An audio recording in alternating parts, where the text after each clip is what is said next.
Planet. Water sports are a great summer activity and can be eco-friendly too. Avoid activities like jet skiing or water skiing, opting for activities like kayaking or paddleboarding instead. Swimming, snorkeling, and diving are great activities too, and have virtually no impact on the environment. And use sunscreen labeled Reef Safe to help protect marine wildlife. When we each share our one thing, it becomes 100 things, 1,000 things, 1,000,000 things for our planet. What's your one thing? Cashback is not available on gas in New Jersey and Wisconsin. Couponing. Wow, you didn't strike me as the coupon type. Just trying to stay ahead of inflation. Gas, groceries, everything. It's all more expensive. I need to save wherever I can. Have you tried Upside yet? Upside? What's that? It's a free app that I use that pays cash back for every gallon of gas I buy. You've got to buy gas to get around anyway. Might as well get paid for it. Come on, does that really add up to anything? I've already made around $200. The extra cash helped pay down my bills, and I even had a little extra left to treat myself. And the Upside app is free? Totally free, and the cash back is real. You can transfer the cash right to your bank account. I'm downloading Upside right now. Download the free Upside app now to earn cash back every time you buy gas. Use promo code OIL to get an extra 25 cents per gallon on your first tank. You can cash out anytime right to your bank, to PayPal, or a gift card for Amazon and other brands. Just download the free Upside app and use promo code OIL for a 25 cents per gallon bonus on your first tank. That's code OIL for a 25 cents per gallon bonus. Think O'Reilly Auto Parts for all your car care needs. They're close, convenient, and have all the parts you need fast, along with excellent customer service from professional parts people you can trust. Stop by your local O'Reilly Auto Parts today or visit O'ReillyAuto.com. This hour of the Annie Frey Show is brought to you by Ruler Foods. Low prices, no coupons. Ruler Foods.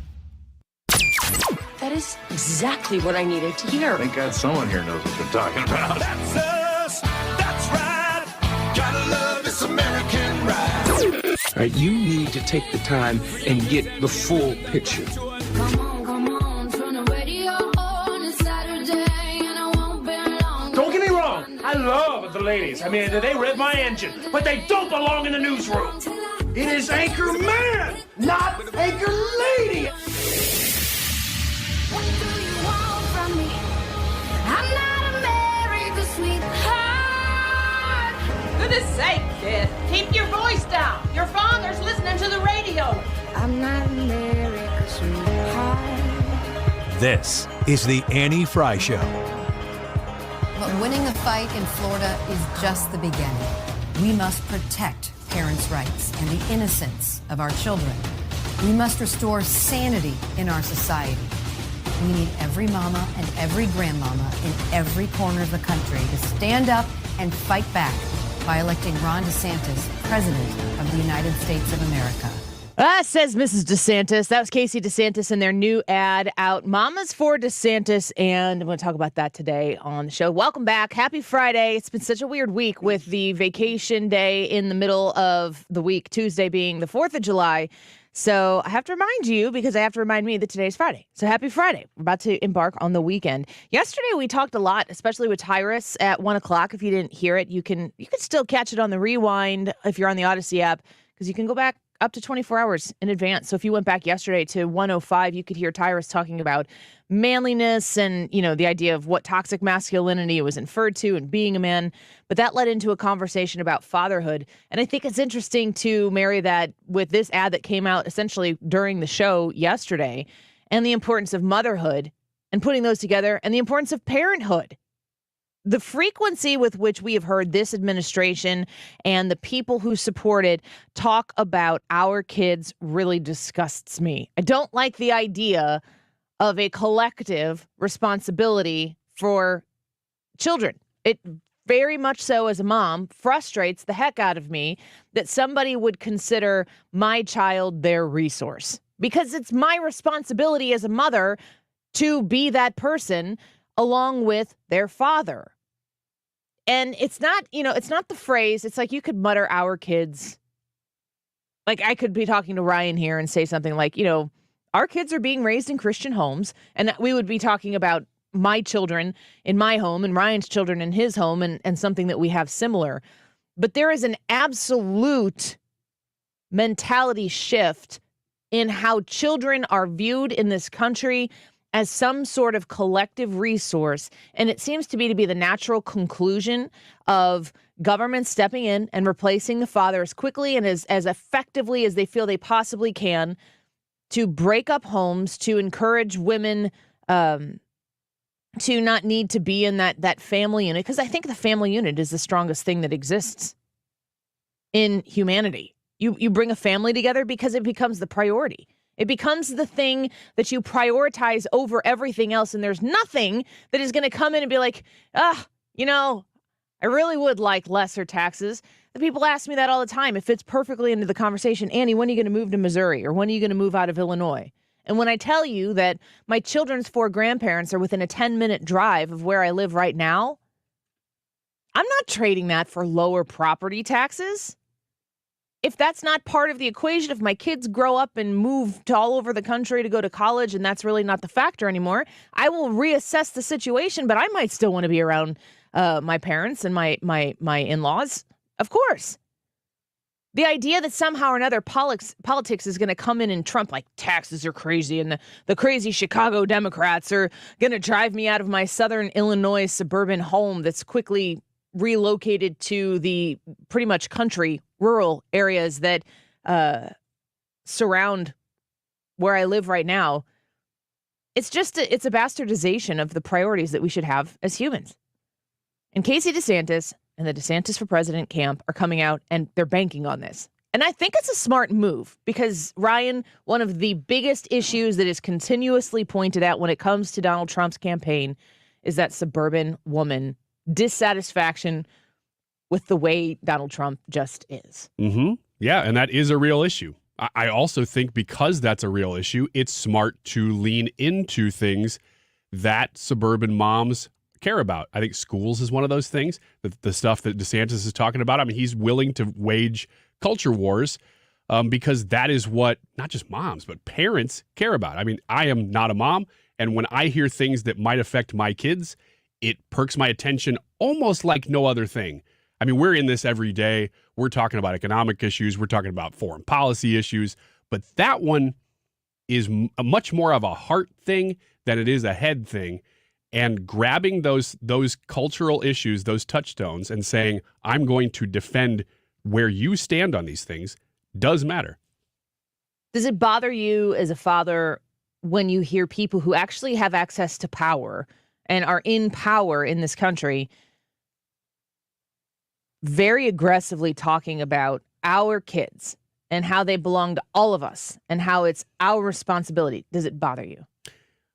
Honestly, if it depends on how they use that phrase, because like you said, if you're using it just in casual conversation, like, oh, our kids. No, I'm talking about what they're saying from podiums at political rallies and political scenarios. I mean, they've been very aggressive about it. Yeah. In politics, when a national politician talks about our children, I tend to recoil a little bit because where the push is right now this isn't 1950s America where we're talking about, we need to have values given to our children. These are politicians who are trying to drive a wedge between sometimes you and your kids and saying that the state is more in control than you are of your kids. Here's a sampling of it. When you see our kids, and I truly believe that they are our children, they are the children of our country. These are kids. These are our kids. They belong to all of us. You've heard me say it many times about our children, but it's true. They're all our children. They're not somebody else's children. They're like yours when they're in the classroom. There's no such thing as someone else's child. No such thing as someone else's child. Our nation's children are all our children. These are our kids. These are our neighbors. Not somebody else's kids. They're all our kids. That's pretty explicitly clear. There's no, that was casual. Because I think in the Ron DeSantis or the Mamas for DeSantis ad that was released yesterday, that at the end Ron DeSantis is behind a podium at a rally and he's saying something about they're not going to come after our kids. And I kind of was like, you too? And I thought to myself, do I want to hear him say my kids? And there's a distinction in what he's talking about. He's not talking about our kids as a politician. He's talking about our kids as a dad. Yeah. And it's very clear. When you listen to repeated comments like that, and you compare it to what Casey DeSantis is talking about in this ad, and really showing, they showed videos. It was heartbreaking to watch. Remember when people started flying on planes again and you had to wear masks, and they're like, no, if you've got a 2-year-old, you're putting a mask on that kid's face. And there'd be videos of people putting masks on these kids' face, and the kids are squirming and crying and the moms are struggling. It's painful to go back and watch. But that's what the other side, the people who have the authority and the power right now, that is what they stand for. And was it yesterday that we played the Fauci press conference? I think that was Wednesday. Wednesday, we're watching to see, because we really want to know whose cocaine it is. So we're kind of like leaning into the press briefing, and we're waiting to find out what they're going to say about it. And then I had the press briefing up. I was watching it as we continued on with the segment and moved on. And here comes Cupcakes and Fauci out the side door in the press briefing room. And he's giving kind of his last hurrah speech. And all he's talking about is how you need to go get vaccinated and boosted and all this stuff. They're still pushing this stuff in a way. Nobody's listening to Fauci for medical advice anymore. You might be listening to him for political advice. Exactly right. While you're wearing your Fauci underwear with your Fauci worship candles on your bookshelves, weirdos. I have no Fauci underwear. You? I'm thinking hard. I think the answer is no. You'd have to check. I mean, maybe in the bottom of the drawer. Only because you would have gotten it for me for Christmas. Last resort. I didn't buy any Fauci underwear. There is still a strong connection to how aggressively overreaching this administration continued to be during the pandemic to who they are right now. And when it comes to your children, I just feel very strongly, and it was interesting to see that ad come out from Casey DeSantis and the DeSantis camp, really keying in on that idea of, these are my kids. When I know fully well that the mentality from Joe Biden and anybody who is behind this administration, who's in the cabinet, who's supported it, who wants to see Joe Biden win re-election again, the dismantling of the family unit in this country is the way they get power. The reassembling and prioritizing and championing of the family unit in this country is how the people get the power back. When you play that supercut of all of those clips of different, mostly Democrat, I think entirely Democratic politicians saying our children, they're not the nation, they're ours. In most contexts, these people are professional communicators. Joe Biden with being the exception because he's losing it, but most of them are really good at communicating. And he has been for most of his career very good at communicating. That's why they're there. When I hear those phrases on the surface, I don't necessarily think those are bad phrases, but in the environment that we're in, I know what you mean. I know you're not saying, let's all come together as one family, because you're doing the opposite. What they're doing, especially state by state, is trying to create separation between parents and kids. And so when they say our children, yeah, it sounds nice. In a different era, I would actually think that sounded great. But in this one, I don't. They did it with the COVID vaccine. They came on the forefront and started really pushing vaccination for children. There were discussions about the requirements for vaccination for kids. And it was interesting to me that that's really where the vaccination requirement push came to a halt. They didn't collectively say, oh, no, we shouldn't tell kids what they have to do. They went that direction with the help of the other medical experts in the National Teachers Federation, whatever it's called. They pushed and they tried. And then American families, not Republicans, not Democrats, American families said, step off. I will make this decision. I know people who got their kids vaccinated and regret it. And their kids are fine, but they regret it. There was a push to do it. People felt such a large portion of people who did get vaccinated felt like they were doing the right thing. And I'm super, incredibly, impossibly annoyed by the whole social media pure blood movement, the conversation around the vaccinated versus the unvaccinated. Why?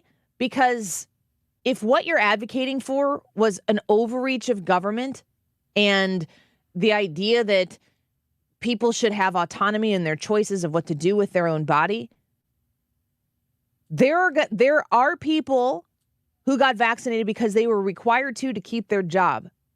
And they did it, and they didn't want to, and they regret it now. And politically, you're on the same side of this issue. But culturally, you're being an a-hole, and I wouldn't want to have anything to do with you. The idea that you're now going to disseminate and separate people on that issue is a loser for me. But they came after the kids with COVID. They said you have to mask your kid. Man, I go back and look at our vacation photos. Oh, I know. And it's like, I thought it was dumb when we were doing it. I knew that it was stupid when we were participating in it. But it's what you had to do to live some semblance of normalcy. It wasn't normal. But the alternative of staying at home and being a recluse, not an option anymore. So you kind of pushed the limits and you went out and you dipped your toe into, okay, maybe walking around with a mask on outside in the wide open air in the hot Florida sun. And then you'd pull it down and someone would be like, oh, you need to put your mask up. And you're like, of course I do. The alternative sucked, though. Yeah. Yeah, I almost look at photos, not just of vacations, but that's where you have the most photos is vacations. But I look at photos sometimes of, like class events that were going on in that era with grief. Like, really, we did this? Yeah. At the time, you could feel it too, but you knew you had to just press on. And the three of us here are more likely to be a little bit rebellious, a little more in tune. None of us are, I would say a good word would be cantankerous about it. Like, none of us are going to be looking to not kick down doors and be a leader and be willing to, like, be arrested for the cause. Like, that's not really the people we are. But we'll push at the envelope a little bit. We are on the outside of people. Most people want no conflict. Most people are okay to be compliant. They're not sacrificing their morals and their values. They're just kind of nice, kind people who don't want to put themselves in a position to have to be faced with confrontation. It's just easier not to. They're go along to get along. That is the majority of people. Yeah. People don't want problems. And the government knows that. Politicians know that, and they took advantage of you. And now the number one way to bust the entire system apart is to go after that family unit. They're doing it in the classrooms. They're doing it in your home. Go look at some laws that they are working on in California when it comes to gender identity and the rights that they have given kids over their parents. It is really unbelievable. But they won't stop. They won't stop until the entire structure as we know it in this country, any traditional value, any drip of traditional priorities is gone, because then you still have to have a village. It does take a village. My village involves my children's grandparents, which is why I'm willing to pay stupidly high property taxes with ignorant people in the Illinois state legislature who care only about what the people who line their pockets to continue to get them elected and the corrupt Chicago way that runs the entire state. That's all they care about. That's all that they are invested in. The preservation of power, and they're willing to destroy the family unit to get to there. And they have to destroy the family unit to get to there. That's why in the state of Illinois, they have become a bastion for people who are seeking abortion. And if you're a minor, you don't have to notify anybody. You can't go to your high school nurse or counselor to say, I have a headache, can I have a Tylenol, without permission from the parents, but you can get an abortion. And they're pushing as hard as they can to make all of the gender medical stuff as freely accessible and separate and wedge in between children and parents. The government wants to sit right there, twiddling their thumbs. They can change their mind and their mentality anytime that the wind blows in a different direction, but it's all about their power and it's staying the way it is. Which is why watching Casey DeSantis and Ron DeSantis prioritize the idea of family is something that, in my experience of being this active in American politics, I haven't seen that. That's not been a part of the Donald Trump campaign, but I would absolutely advocate that his policies were good for my family. That has not been a part of Hillary Clinton's campaign. Joe Biden won't even acknowledge his politically unfortunate granddaughter that was born out of his crack addict son who slept with a stripper. What? That's real. That is real. And there are more details that I didn't even get into there.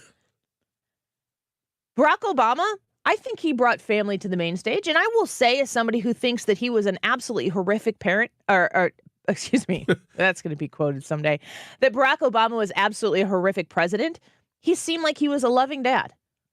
He seemed like family was important to him.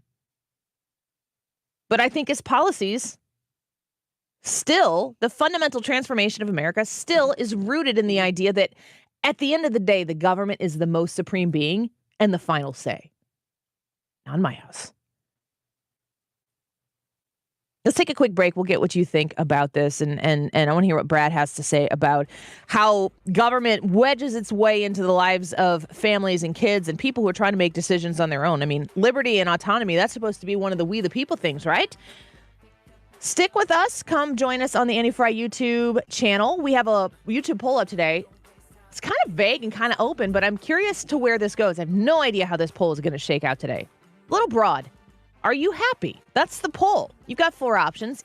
Answers are yes, mostly, it's a struggle, or I don't think I am. All of this stuff that we talk about every day. I wonder if it's killing your happiness, or if you feel like, no, at the end of the day, I still am happy. Would love to know why you vote the way you do as well. Join us on the Annie Frey YouTube channel. Back in a minute.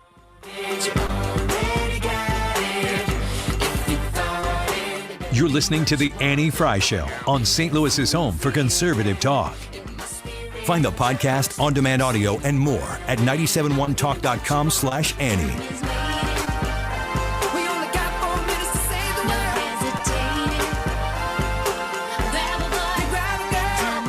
Stewart's American Mortgage at 314-324-4440. I was talking to Stewie yesterday, and man, when you look at what he can do for people, making them as competitive as you can possibly be, when you're looking to buy a home, Stewie's the guy. When you call 314-324-4440, you get connected with Stewie. You are there doing business the old-fashioned way with the guy whose name is on the front of the shop, Stewart's American Mortgage. And when you use the bagel loan, you're not going to pay those closing costs that other people are going to charge you for each and every time. They don't get rolled into a loan. They don't exist.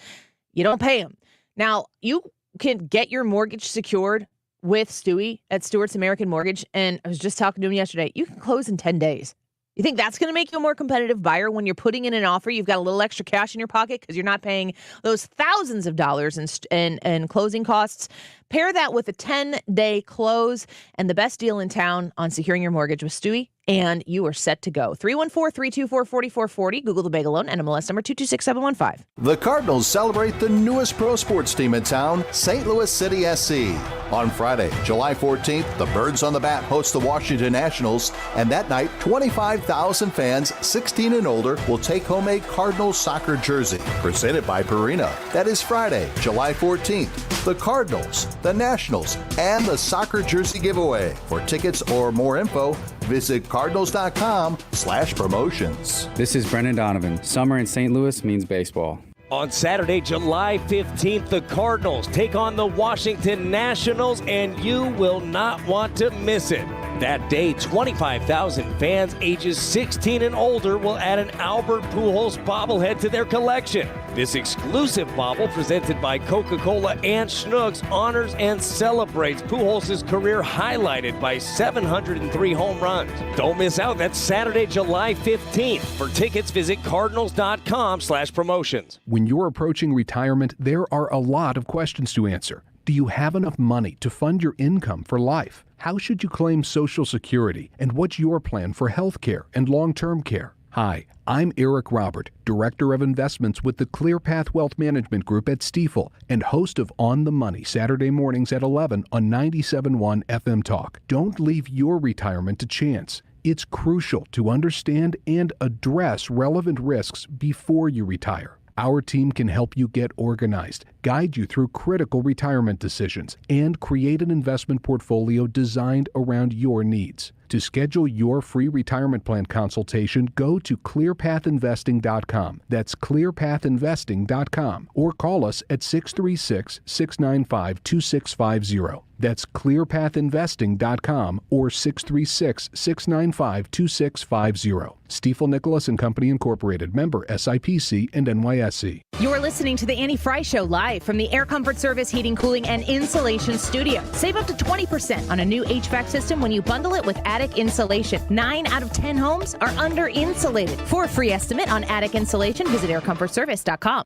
If you're a fan of 97.1, get a t-shirt. Visit 971talk.com/merch to see all the new t-shirt designs and show your support for St. Louis's home for conservative talk. 97.1 FM Talk.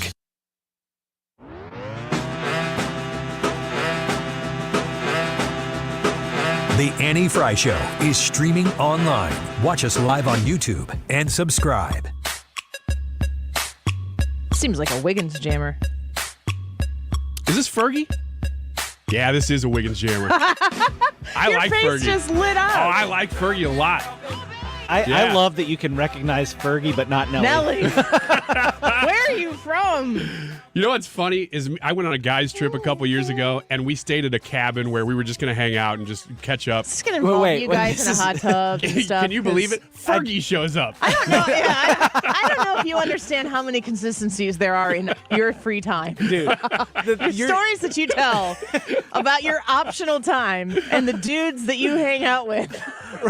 Ryan's like, they're all out of market, so it's fine. Is this Fergie? Let me tell you about a time when me and like 5 friends went to a cabin.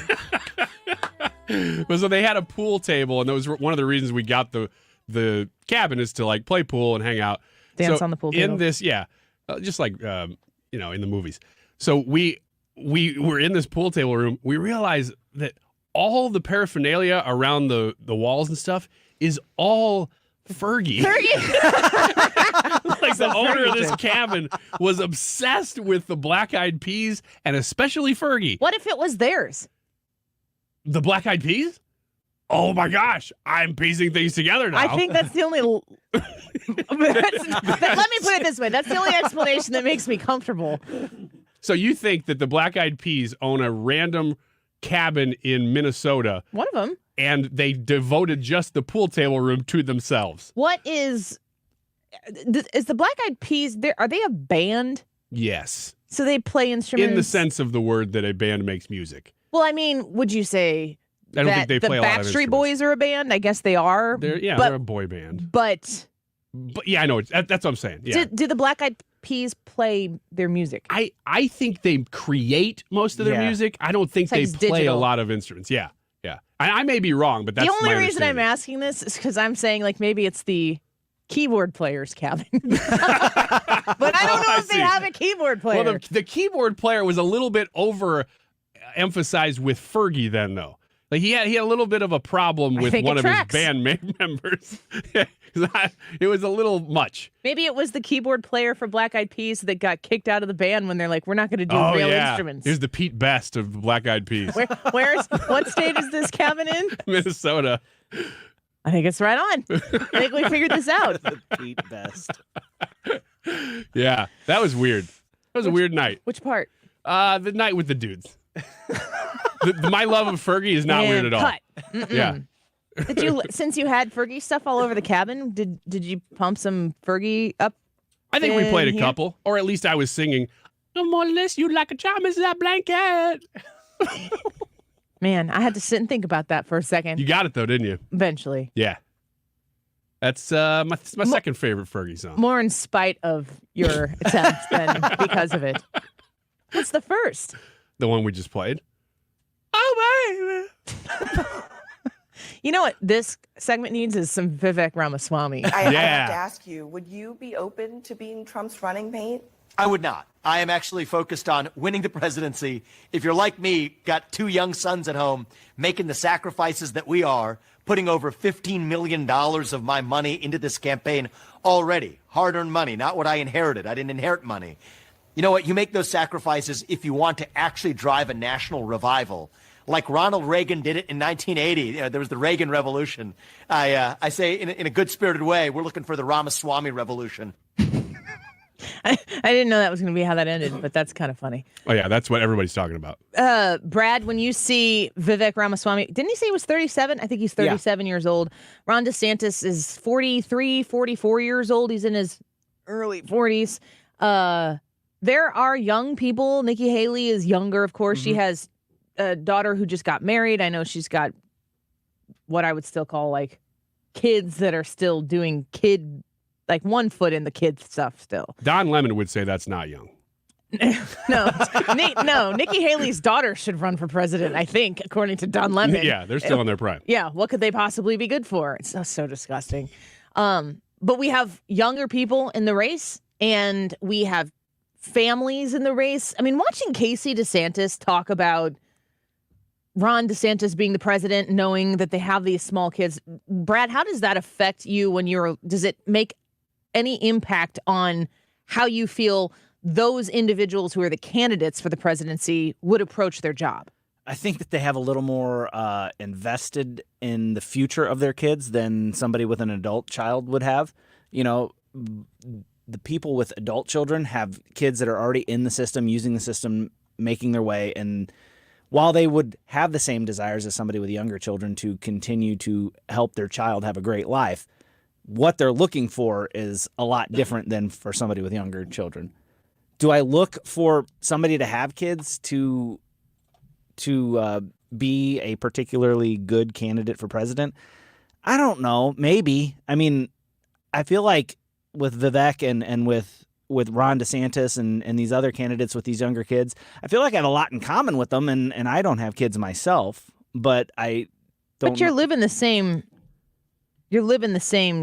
life stage as they are. Yeah. What about Joe Biden? What do you have in common with him? We're both dudes. I don't think you can say that. I walk similar to him. Just when I get out of my chair now. Like Tim Conway? Yeah. Now that I've crossed 40, I walk a lot like that. Doesn't that suck? Yeah, it sucks. So Wednesday we had a volleyball open gym, and I'm the youngest coach that is there. Not by much, but I'm still the youngest. And they're like, all right, Annie, you throw some balls over. Oh, gosh, even that. Oh. You throw some balls over the Did you just net. hurt your arm faking throwing? No, it hurt. I Oh. heard it. But that was the motion that I was doing. So I'm standing over there on one side of the net, just throwing nice, easy balls for the girls to pass. And it was like the third one I threw. I was like, I think that was a problem. Yeah. Yep. So what did I do? Kept going. Oh, yeah, you can't stop. I felt very akin to Adam Wainwright. I have shoulder soreness, and I think I should be on the radio injured list because it's hard to talk when my shoulder hurts. Yeah, you and Adam Wainwright are a lot alike. We are a little bit alike. I don't want to. Yeah. I just know what it's like to be like, this arm should have functioned longer than that. That's what I'm saying. And it's now Friday, and went to to make the motion of throwing a volleyball over the net, and I can't actually lift my shoulder the way that it's supposed to move. Yeah, you just pre-medicate. Just take no, pregame and just pregame the show. No, you take how long you stretch, and you should multiply it times 4. No. Just take some Tylenol. I did. You don't have to stretch. I took Advil. I took Advil before. And it just, I feel like, help us folks on the YouTube live chat if you know a little bit something about being in your early 40s or maybe 50s. or you remember them, but it seems like it's a rapid descent. Yeah. It's not like, oh, okay, I'll get in there and I'll get moving. It's like my arm will get better, but then my hip's going to hurt. Mm-hmm. And when my hip gets done hurting, then I have that knee thing, and then I'm just generally tired. I don't know if it's because of my age, because I have a lot on my plate. I've got 4 kids. There's very little time to rest and relax. Mm-hmm. And it's like, okay, let's get in there and stay active. But it just is it's not just a lot of work. It hurts. Mm-hmm. It's painful. The only other way I can think of that I'm even close to the same as Joe Biden is that I'm really bad at reading off a teleprompter. Are you? Not great. No, I'm much better off the cuff than I am reading something that's pre-written. So if somebody is scrolling a teleprompter, have you ever read a teleprompter before? Yeah. It's Do you have annoying. video of it? I have an entire 2 seasons of a show of it. Yeah. Of you reading on a teleprompter? For parts of the show. Where is it? I don't know. We're trying to sell it to a streamer, so we're not making it publicly available too much. I mean, sort of in the background all the time. It's always there. Yeah. How about selling it to the Annie Frey Show YouTube channel? I mean, let's talk about it. You want to sit down at the negotiation table? If we put it on here, table? I can give you the proceeds of it, which would net you by the end of the year about $4.84. Look, now we're talking. 'Cause right now, it's netting me less than that. How many ways do you have to divide that? You know what? I told Brad this off the air yesterday, that The Sound of Freedom looks like a great movie. But those dudes that made that movie, they almost signed me the contract for that show, and I have never forgotten. For Sound of Freedom? No, not for Sound of Freedom. The guys that made Sound of Freedom. Yeah. The Angel Studios, which was VidAngel. The Harmon Brothers. They were that close to signing Song Stage to a season 3 when we were ready to go. And they decided not to do it. And Why? I don't know. Did they make a good decision or I a never bad know, decision? because we've been on the doorstep 2 or 3 times with different streamers. And the minute you get signed, man, the doors just blow open. And so we were like right at the ceiling, ready to go. And then Did you see Sound of Freedom? No. Brad did. Oh yeah. I've heard it's great. It is. I mean, I'm so glad they're doing what they're doing, but I just have that personal thing like, Let's get a review from Brad at 1:00 and we can talk a little bit about it, because I have been, there was a lot of deep dives in my last 7 days of life, and one of them has to do with Sound of Freedom, and I don't understand what I want to do yet, and to me it's a very important story to be told. But we'll get the review from Brad, who has seen it at 1:00. Let's take a quick break. Not to be or not to be. Next. Yeah, you could call it that. I got a bunch of stories. You got to tell me whether they're real or fake news. Are they all from the Bee if they're fake? The Babylon I think Bee? they are this week, yeah. Okay. Well, stick around. We're going to have a little fun in Weekends America when we come back. Take it away, Ryan. I don't know this verse. I can't do it. I know that part. The Annie Frey Show is streaming online. Watch us live on YouTube and subscribe.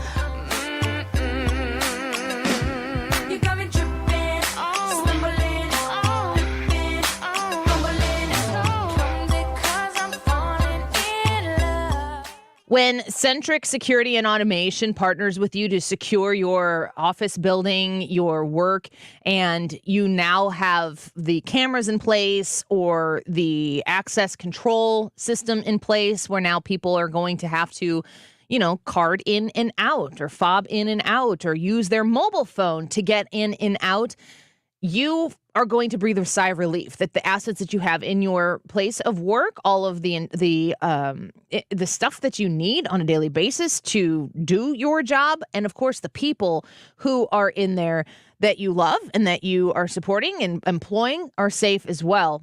It's not just the stuff that you're putting in to secure your place of business with Centric Security and Automation.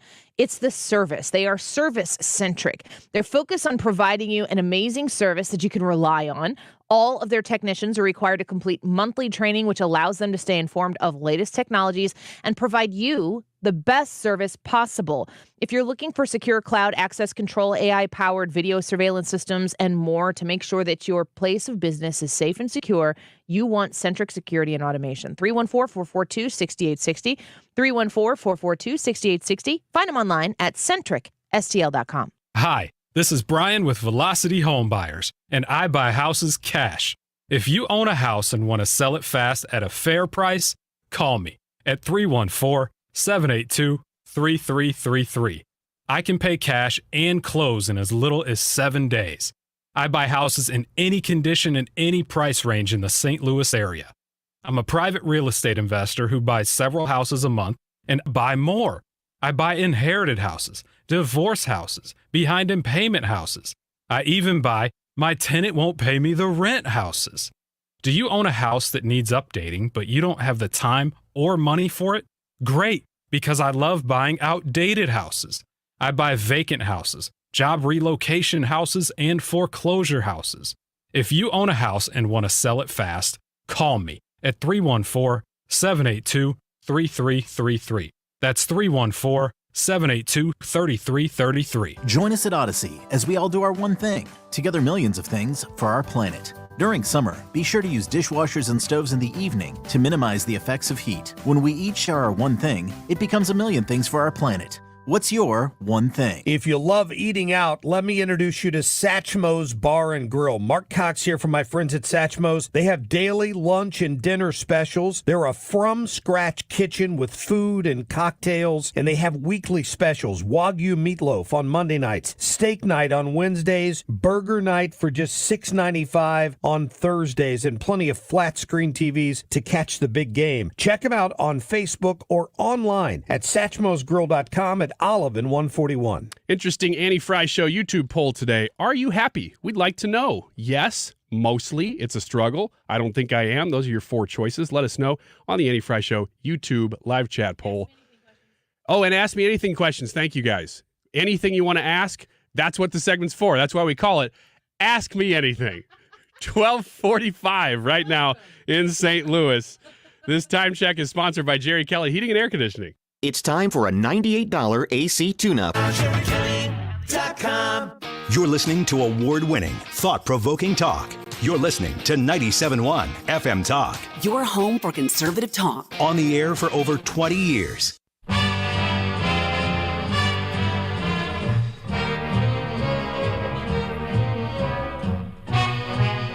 This is the Annie Frey Show. Follow Annie on Twitter at Annie Frey Show.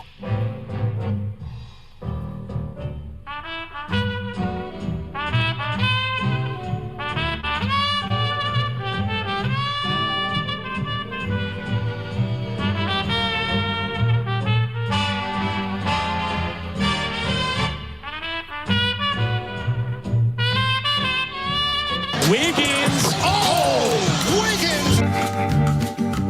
All right, I've got 6 stories here. Some of them are real, some of them are fake from the Babylon Bee. And what I've done is taken the headline, I'll read the headline as it is, and then a couple of lines or paragraphs from the actual story that I've selected in particular. Okay. So they are real lines, real parts of the stories, but I've selected them to be a little bit tough to figure out whether it's real or not. So the first one. Spooked by fireworks, Biden pees on carpet, disappears into the woods behind the White House. I'm going to say that's definitely the... Now, wait, I haven't read the story yet and see if I think... There we go. That's the bee. Yeah, that's the Babylon Bee. The anonymous source said Jill forgot to lock Joe in his crate before the fireworks started. In his crate! Causing him to startle at the loud noise. Quote, he started running in circles and he peed all over the rug in the bedroom, made a break for it through the open kitchen door. That's not funny. The source said. That's sad. Authorities say the missing president has a fondness for sniffing hair and is particularly friendly with children. However, he is very old and fragile and should not be approached. Quote, if you see him, please don't chase him, said a White House press secretary, Corinne Jean-Pierre. Quote, remember, he's approximately 560 years in dog years. The bee? That's the bee. Okay. Story number 2. Yeah. Tell me whether you think this one is real or fake. Ballpark loses some charm after being renamed Corporate Financial Insurance Bank Services Park. Corporate Financial Bank Corporate Services? Financial Insurance Bank Services Park. CFB. You can't even... CFIBSP. For short. Yeah, for short. I think it's real. The popular local independent league baseball club, the Eagles, has that's enjoyed even worse. a long history of tradition here in town, but that legacy has been put in danger after the club sold the naming rights to its beloved ballpark, renaming its home Corporate Financial Insurance Bank Services Park. I think it's real. Quote, it's a bit of a mouthful. Wait, do you want us to guess before you finish the story? You can guess whenever you want. Yeah, I think it's real too. Do you? It's a mouthful, said the club's general manager, Andrew Schoaf. Quote, we know the fans have been attached to the old ballpark name, but these big companies are shelling out serious money for naming rights these days. We'll take all the revenue we can get. Unquote. Real? I think it's real. Babylon B. Really? Yeah. Now I don't get to do this because you read the whole story. All right. Number 3. We're burning through these here. What was the name of that stadium? The stadium? Corporate Financial Insurance Bank Services Park. I think that quote that you read at the end is a total plausible quote from a independent league, minor league baseball team, and they would have no shame in saying it. And I didn't think the Babylon Bee would go after an independent minor league baseball team. I think if they did this joke, they would have done it on a major league park. I agreed with you. That's when I read it, I'm like, oh, that one's going to get him. That one's going to get him. Yeah, that's on the homepage today. I do, of course, I have to pick the paragraphs that sound the most real because they get crazy. Give us the headline so we can do it, and then we'll tell you before you read the whole story. Philadelphia shooting suspect isn't trans, but speculation continues. That's real. I think that's real. Prosecutors said the suspect had been arraigned and charged with attempted murder, aggravated assault, possession of a weapon without a license, and carrying firearms in public. Asa Khalif, a member of the LGBTQ Advisory Committee for the Philadelphia District Attorney's Office, condemned the violent language coming from the conservative press about Carricker's gender identity, saying, quote, they are the most vulnerable to violence. True. They want, yeah, it is true. This is NBC News. I mean, it's amazing because it's talking about how much they shouldn't characterize people as violent. Which is ironic because if it would have been a white male shooter, the only thing that would have mattered was that it was a white male with a gun. Yes. And That's the only thing that would have mattered. It's a shooter. It's a shooter. Yeah. And the whole story is about how you shouldn't characterize the people as violent. They are the most vulnerable to violence, this guy says. It's no different than the Nashville shooter. Yes. That was transgender, and we are not able to read the manifesto. I don't care. I do not care what the manifesto says in conjunction with anybody else who is transgender. This person did something. This person and their legacy of sorts should suffer the consequences of their actions, and the American people deserve to know. We can't continue to live in a society where there is a group of people that gets to manage, massage, and manipulate what you get to know, because they're trying to manipulate how you feel, and they can only manipulate how you feel, your emotional response, when they will either drip, drip, drip, or cut the entire thing off from you figuring out what really happened. The worst thing to these people is you using your own brain cells to come to your own conclusion, which might, in the end, we talked about this with COVID earlier, if we could go ask all the questions that we genuinely have about COVID, about the origination of it, about the vaccine, about the boosters, about the pushing of it, and so on and so forth. If we could ask those questions, I think there are a lot of people who were COVID vaccine skeptical that might actually, I think the possibility really exists that some of those people might be like, well, I see why that's bad, but it's not really as scary as I thought it was.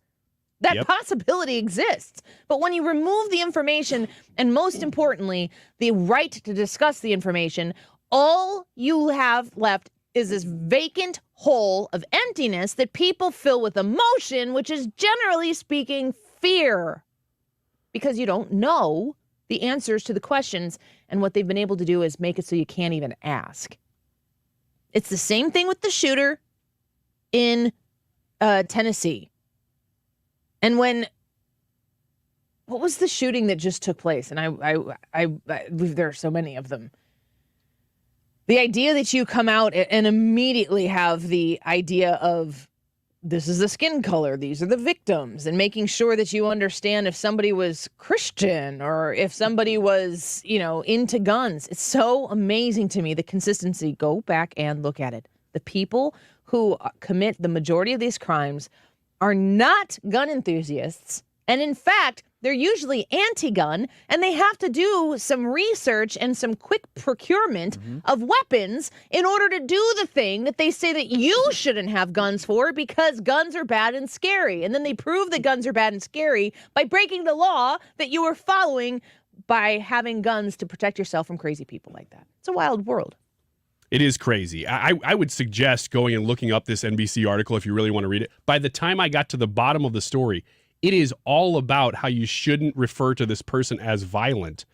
I had to go back to the top to remember this is a shooting suspect they're talking about. Somebody who is in custody for a mass shooting. A villain. The bad guy. The bad guy. Whatever. I mean, the whole article is about you shouldn't talk about these people because, quote, right here, they are the most vulnerable to violence.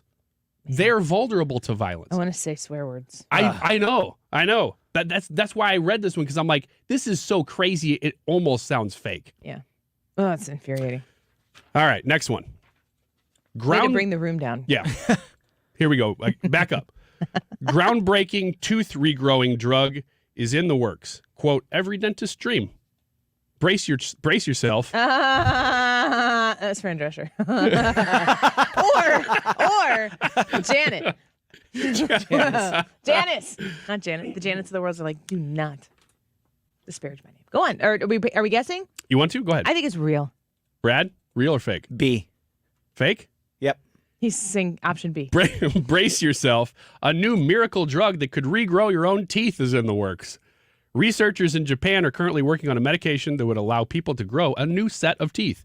Quote, the idea of growing new teeth is every dentist's dream, said Dr. Katsu Takahashi. Real. Yeah. Real. I believe it. It's real. I don't know if you feel this way. I certainly do. But there's something about teeth that creep me the heck out. You're not alone. I mean, it's not like I think about it. It's not like thinking about somebody else's feet or something like that where I'm like, ooh. But there's just something about the existence of teeth. If you ever see those fish that have teeth, that have almost like human-looking teeth, I'm like, I'm out. I don't want to have anything to do with it. I don't want to know that you have teeth or that you use teeth. I don't want to know that your teeth can come out or now that they can come back in. Oh, I just don't like teeth. Yeah. But it's a weird thing that I don't realize how averse I am to it until we start talking about it. And now I'm grossed out. Well, I will agree with you on one thing. Mhm. If I am in a body of water where fish have teeth that I can see, I'm out. I'm not staying in that body of water. Next one. Corporations go back to regular amount of gay. Companies across the globe have begun the arduous process of making rainbow decorations slightly smaller and adding occasional heterosexual couple to commercials. You're correct. That is. I was going to say, it could be real. It would be a good article. That is, in fact, the Babylon Bee.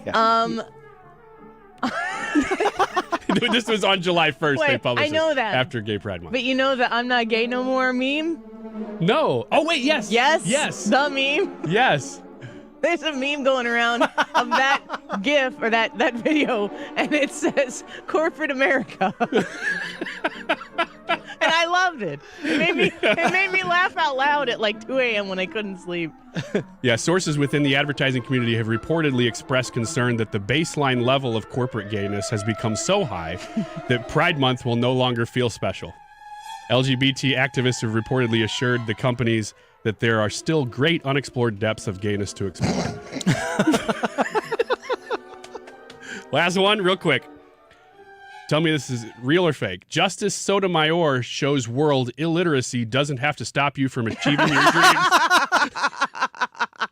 It has to be. It's the B. It is the B. Justice Sotomayor has defied the odds and reached the pinnacle of her profession, all without being able to read a single word. Oh, my gosh. Quote, I just hope that my story can be used to inspire other little girls out there who can't Who are read. illiterate. said Justice Sotomayor with a tear in her eye. Oh. Just because you can't make it through Hop on Pop doesn't mean there's not a place for you on the highest court in the land. Oh, no. Harsh. Yeah, that one digs pretty deep there. Yeah, but they're funny. They are Sometimes funny. they've got an element of truth to it. Let's take a quick break. We need your Ask Me Anything questions on the Annie Frey YouTube channel. Hannah has the day off, so we need your help. This is her job, and she's not here. She's relaxing, so get us your questions. Back in a minute. Do you struggle with occasional nerve aches in your hands or feet?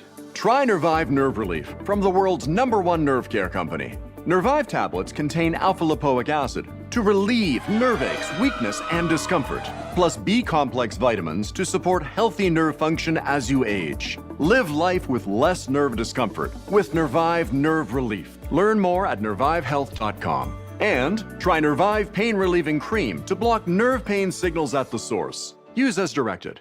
When I can't sleep, my mind just races. I think about work, the kids, but I don't think about taking melatonin because I'm afraid I'll feel groggy in the morning. ZzzQuil Pure Z's Gummies has an optimal dose of melatonin for no next-day grogginess, so you can fall asleep naturally and wake up feeling refreshed. ZzzQuil Pure Z's Gummies for better sleep like never before. And try Pure Z Sleep plus Next Day Energy with melatonin plus extended release B vitamins. TheDiamondShop.net, that's the website. Have you checked out what they have to offer you yet? When I talk about 6 months, same as cash, the financing opportunities for you, that puts you into the Christmas window. So if you're looking for a beautiful pair of earrings, I want to send you to the Diamond Shop to check them out. One of my favorite things that they do at the Diamond Shop is diamond studs. Every woman loves to have a pair of diamond studs. And of course, the size of them and all of that is going to affect the cost of them. They have this awesome plan that you can be on where you can get what I would call, my words, a starter set of diamond studs. So if you're looking for something that's affordable and beautiful and is going to make her smile ear to ear, you can get this set of starter diamond studs, and then you can upgrade them, and they exchange the old ones, get bigger ones as time moves on. Check out their Diamonds and Doggies event Thursday, July 20th from 5 to 7:30 p.m. More details about that online at thediamondshop.net. KFTK FM Florissant. From the Under Law Injury Lawyers, GetJim.com studio. 97.1 FM Talk. Always live on the free Odyssey app. Killer will never see freedom. I'm Rich Dennison, Fox News. Patrick Crusius, the gunman who admitted racial motivations for a 2019 mass shooting in an El Paso, Texas Walmart, today ordered to serve 90 consecutive life sentences. Pleading guilty to nearly 50 federal hate crimes. He killed 23 people and injured 22 more. Now that his federal trial is ending, Texas state prosecutors are planning to try him for multiple murders and say they could be pursuing the death penalty. A date for that trial hasn't been set. Fox's Evan Brown. American employers pulled back on hiring last month, but still delivered another month of solid gains, adding 209,000 jobs. Experts say it's a sign that the economy's resilience is confounding the Federal Reserve's drive to slow growth and inflation and could prompt the Fed to resume interest rate hikes. New details are emerging in the case of a Utah mother, Corey Richens, who's accused of murdering her husband with a drink spiked with fentanyl. Her late husband, Eric, was found dead at the foot of the couple's bed last year, shortly after Corey handed him a Moscow Mule, allegedly spiked with the fentanyl. Now, police accuse this Utah mom of buying some 30 fentanyl pills twice from her housekeeper, telling the former drug dealer she wanted some really strong drugs like, quote, that Michael Jackson stuff. Now, Richard says she simply gave her husband the vodka cocktail, went to sleep in another bedroom, only to show back up at 3 a.m. and find him dead. Fox's William Lajeunesse. Treasury Secretary Janet Yellen has appealed to China's #2 leader not to let frustration over U.S. curbs on access to processor chips and other technology disrupt economic cooperation during a visit aimed at improving strained relations. Meeting with Premier Li Qiang, Yellen said Washington and Beijing have a duty to cooperate on issues that affect the world. America is listening to Fox News. Did you know you can get your prescriptions for less at your local pharmacy? You can with GoodRx. It's the free app that can save you money on your medications. Just search for your prescription, choose the pharmacy and the price that works best for you, and then show your GoodRx coupon to your pharmacist at the drop-off counter. GoodRx works at over 70,000 pharmacies. including Walmart, Rite Aid, and Walgreens. And it works whether you have insurance or not. It's easy to save. Next time you drop off your prescription, check GoodRx. To start saving today, go to GoodRx.com. GoodRx is not insurance. Wake up, people. You are optimizing every waking hour of your life. From carpooling kids, to work, to friends, and everything in between. You have to get sleep, and a bed that can perform as well as you do. Meet the next generation Sleep Number Smart Bed. It effortlessly adjusts to your shape, position, and movements, learning how you sleep, so you learn to sleep better, night after night. Sleep next level, only from Sleep Number. The Queen Sleep Number 360 C2 Smart Bed is now only $8.99, plus free home delivery when you add an adjustable base. Ends Monday. Air Comfort Service, heating, cooling, and insulation. Weather. Chief Meteorologist Dave Murray. Looking for some showers and thunderstorms around as we push through our Friday afternoon. 85 for the high. Tonight, periods of rain and thunderstorms, possibly severe in the early evening, but they're not for everybody. 68. Saturday, periods of showers, a couple of non-severe thunderstorms. 82. Sunday, partly sunny and dry time. Lots of it Sunday, and 85. This is 97.1 FM Talk. Chief Meteorologist Dave Murray. 97.1 FM Talk. You're here because ideas change the world. St. Louis is home for conservative talk. This is 97.1 FM Talk. If you're hiring, it can feel like you're trying to find a needle in a haystack. You can hope the right person comes along, or you can just use ZipRecruiter. And now you can try it for free at ZipRecruiter.com/radio. In fact, ZipRecruiter has helped a lot of business owners find their needle in a haystack, like Marco, president of operations at Telly Tires and Auto Centers. Because Telly Tires has grown a lot in the last few years, Marco needed to hire everyone from a receptionist to a store manager to a head mechanic. ZipRecruiter helps me find all the right people, even the most difficult jobs to fill. ZipRecruiter helps me keep my business running. Take it from Marco and millions of other businesses who've used ZipRecruiter. ZipRecruiter can help you find the needle in the haystack.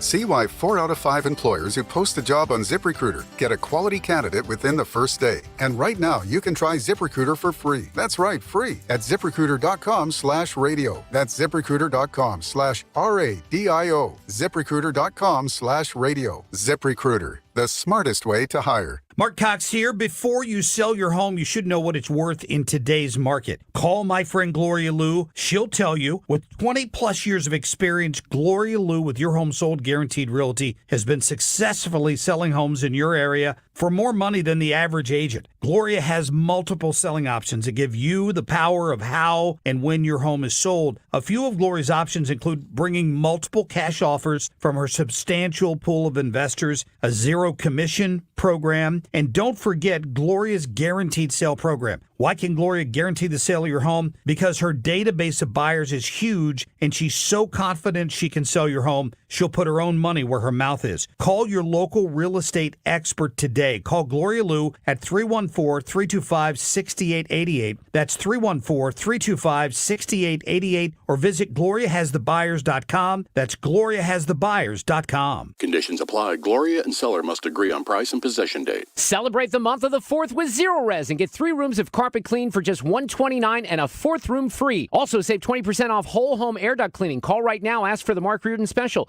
314-474-2020 or book online. ZeroResSTL.com. St. Louis bi-state summers are hot, humid, and can be deadly. Heat can even fry an egg on a sidewalk. For many seniors and the disabled, income goes to rent, medicine, and groceries, often with nothing left to pay utility bills. Please help seniors keep the air on, and let's check on neighbors. CoolDownStLouis.org can also help Missouri and Illinois qualified neighbors with utility bills. Get help, give help at CoolDownStLouis.org. This hour of the Annie Frey Show is brought to you by Ruler Foods. Low prices, no coupons. Ruler Foods. That is exactly what I needed to hear. Thank God someone here knows what they're talking about. That's us. That's right. Gotta love this American ride. All right, you need to take the time and get the full picture.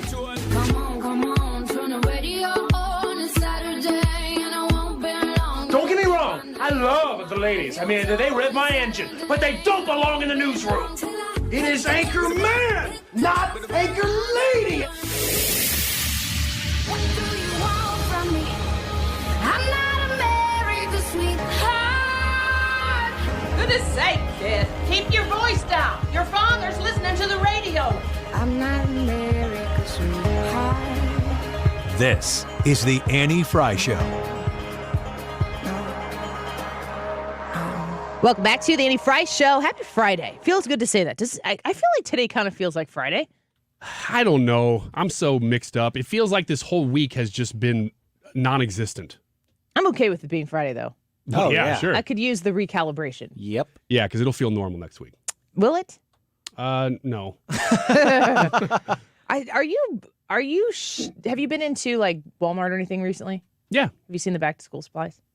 Yes. Actually, it was in Big Lots. I saw How does... Oh, man.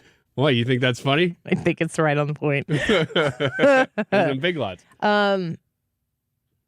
You don't have to go back to school. The kids in your house do, and your wife does. How does it make you feel when you see back to school stuff? Still depressed. It's inherent. It's inherent, It's like one of the worst things you can see in the summer is the Crayola yellow or pencil yellow boxes that are inside the store with pencils and crayons and all that stuff. It is depressing. Yeah, it's a weird marker that time is passing. Whereas other holidays don't do that, but whenever I see those supplies, it goes right back to childhood, and it goes right back to, oh no, it's coming. Like a thief in the night.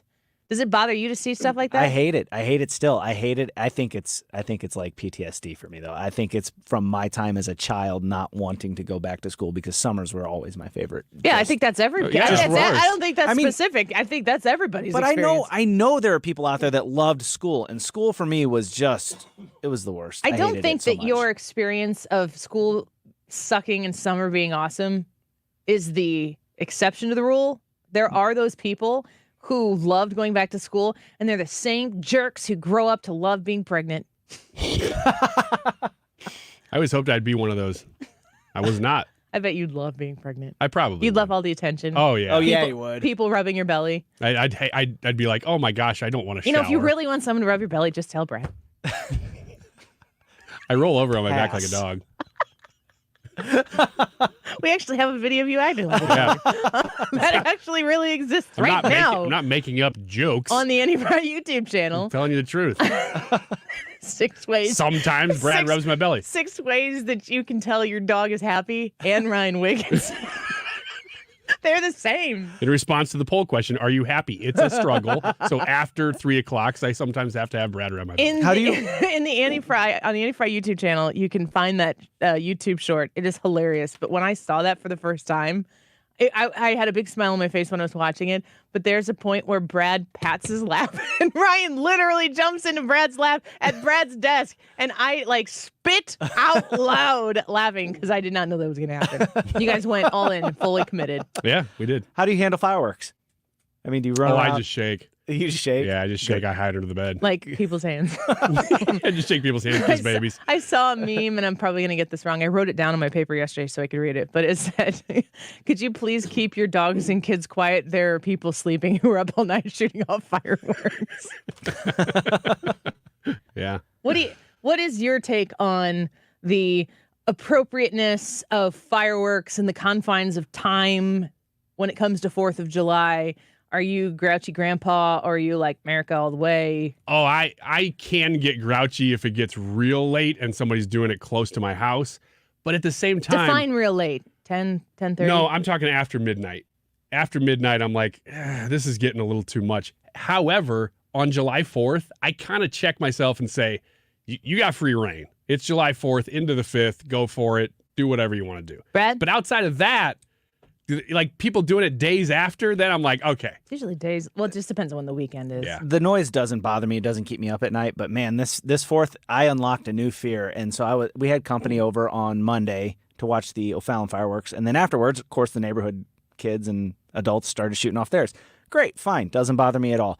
My dog is taking care of all that other stuff. But what ended up happening was as I was telling these people goodbye, I hear a thunk on my roof and then a rumbling sound. And it was one of the fireworks that somebody had shot off, and it was the thing that had landed on my roof. That got me thinking, oh, that could set my house on fire. Got you thinking, oh. Yeah. So Get off the Fergie thing. What is Fergie doing today? I think she's just Ferging it. Not like Yeah. Friday. Just Yeah. Fergie. Just General Fergen. What does that even mean? You know exactly what it means. I am not that type of girl. She's just hanging out on a pleather couch. Just Fergen. in Montana. Yeah, watching the wildlife. She's putting up a wildlife camera because she knows she can't stay up all night. She wants to see what's in her backyard. Your response, Brad, though, to the fireworks shooting off at 9 o'clock on 4th of July, 10 o'clock, midnight, 1 a.m., 2 a.m. Are you like, go to bed? No, I don't care at all. It doesn't bother me the least. This might be the most. I already know what you're going to say. What am I going to say? You're going to say that you are done with it at 10. That is absolutely incorrect. Let's hear it. No, I was just going to say every time fireworks go off around the 4th of July, I just think freedom. No way, really? No, That's the exact opposite of what I thought. No. I thought you were going to be like, I got a 2-year-old. Celebrate your explosions in the way that Americans celebrate that type of thing and do it as much as possible. I'm not going to be surprised if we turn off the mics and you go, actually, I hated it past 10. No! I know a lot of you are these people, so I don't want to offend you. But stop being so grouchy all the time. Well, that's kind of why I put mine in check. Well, good, because if it does annoy you, and I mean, I understand the idea that it bothers dogs and everything, but the world doesn't revolve around your dog. It also doesn't revolve around my kid that might be trying to sleep and might hear fireworks go off, or my dog barks because they hear fireworks go off and it wakes up my kid. It's the 4th of July. Just relax. Look. Go out and look at the fireworks. Let me tell you my origin story on this. Oh my gosh, an origin story does involve Fergie in Montana. No. What about a cabin full of dudes? It could. There's still a chance. Cabin full of dudes? No cabin full of dudes. In 2014, when my kids were 2-month-old twins on July 4th, I was done. Don't fire off not only past 10, but a single firework, because we are on a sleep schedule, and if you mess that up, I am coming and I'm going to take a dump on your fireworks.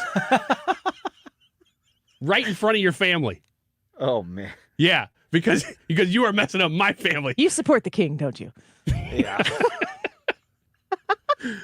No, he's a loyalist. I respect your position on that, but I also don't think it's any more important than someone else's desire to say, but I'd like to shoot off fireworks. Oh, I get it. Yeah. Look, I know that in that instance, I was probably wrong, but I was right. But, I mean, you're not. But that's the thing in this country is you get to have that position and they get to say, but we're You're going to shoot infringing on my freedom of sleep. That's not your freedom. That's not even a sentence. My freedom of sleep. Freedom of sleep.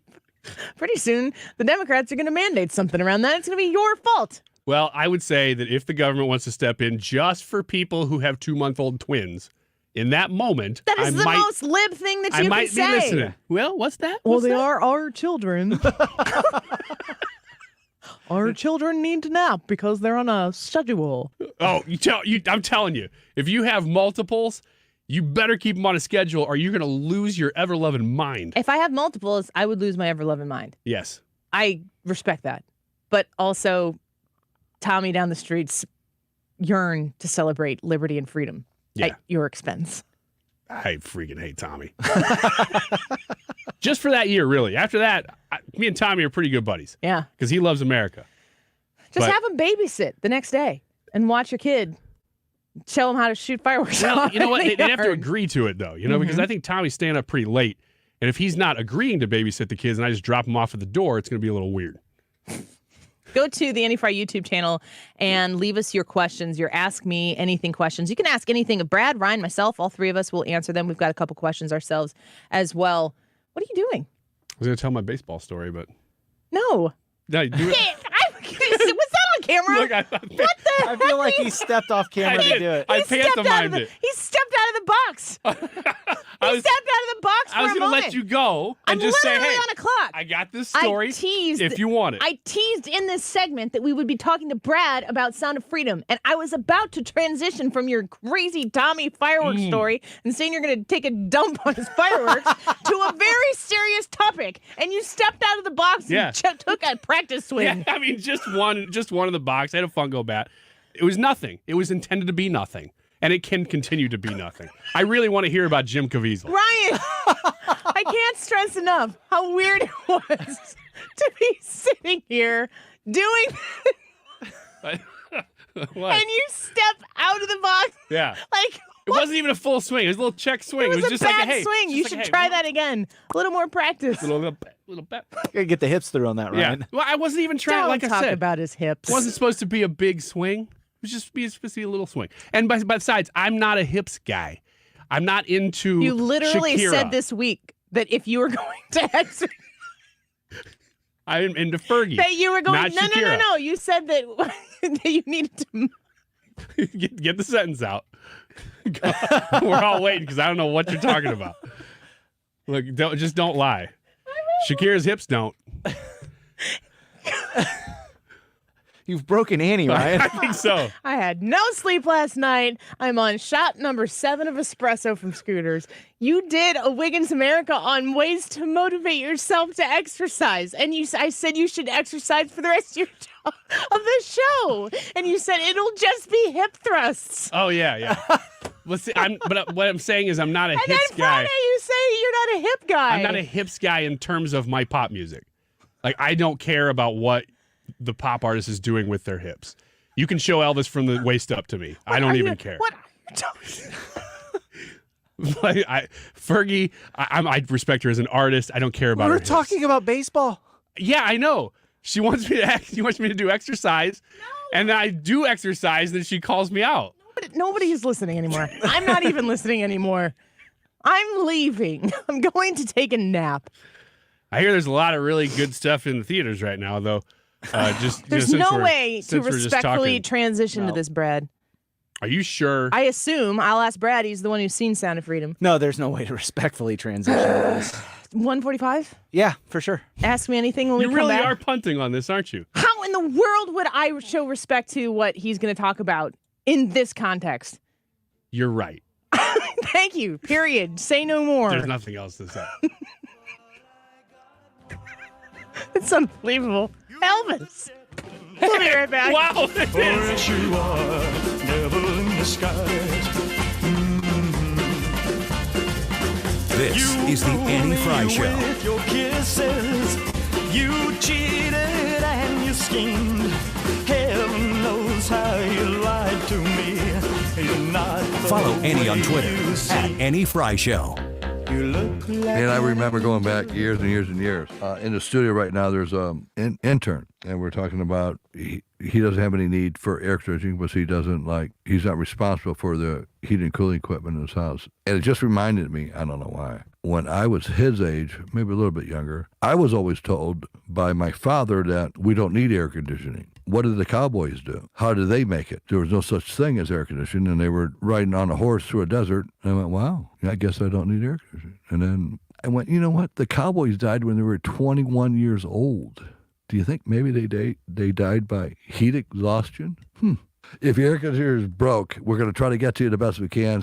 Call me, Bart Inman. Remember, that's Bart with a B, Inman with an I, the number, Missouri and Illinois. One easy number, 314-293-2600, or Bart with a B, Inman with an I, Have you always dreamed of a lush green lawn? Get that beautiful curb appeal without the hassle by calling Professional Irrigation Systems. They'll install your new automatic lawn sprinkler system and give you a variety of options and warranties. Don't spend half your day lugging a hose around watering your lawn. Let Professional Irrigation Systems do the work for you. They offer spring activations, backflow testing, mid-season tune-ups, and winterization. Call the pros that have been in business for 20 years. Professional Irrigation Systems. Online at proirrigation.com. Hey guys, Glover here from my friends at ThrottleNet. So I'm so very proud to have represented the guys at ThrottleNet for all of these years.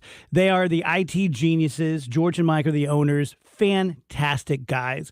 They can do all of your IT. They can do a portion of your IT. They have the best Apple support team.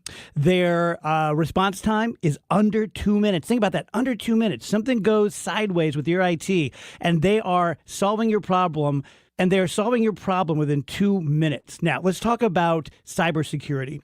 Most companies in St. Louis don't have cyber liability insurance. You get hit, you're on the hook, you're probably out of business. With ThrottleNet, if we represent you, we protect you. The first $500,000 that someone hits you for, which isn't going to happen, but if it does, we pay it. $500,000. That's what you're covered for with ThrottleNet. Go to throttlenet.com/DGS for all the information. You're listening to the Annie Frey Show live from the Air Comfort Service Heating, Cooling, and Insulation Studio. If you haven't had your AC system checked, you're spending more money than you need to this summer to stay cool. Schedule your AC system check for as little as $15 a month. Visit aircomfortservice.com. St. Louis's home for conservative talk. The Mark Reardon Show. Well, Mayor Jones called my friend Jane Duker a nasty word in her text messages that got revealed. We'll talk about it on the Reardon Roundtable Friday afternoon. Weekdays from 3 to 6 on 97.1 FM Talk.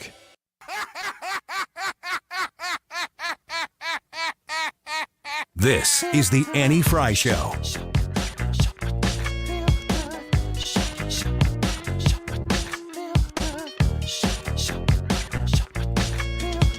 Interact with Annie on Facebook. The Annie Frey Show.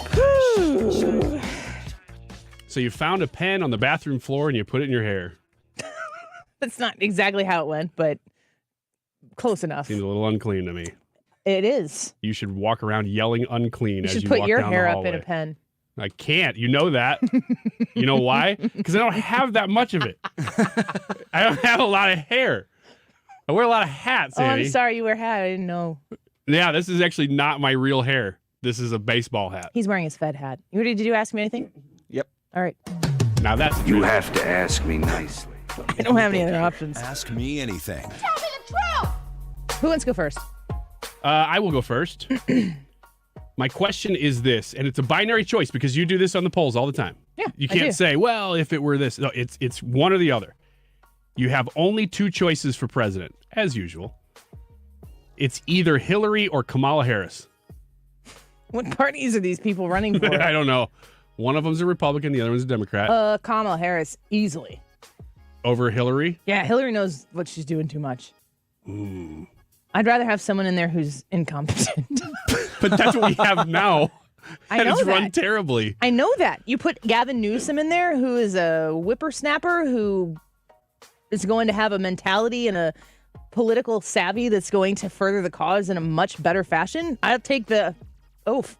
Man, I almost would choose Hillary just Is because. that the question you said only I can answer? No, that's not the one. That's gonna the one say, anybody can answer. What about Brad? Brad, go ahead. I'm going to go with Annie on this one.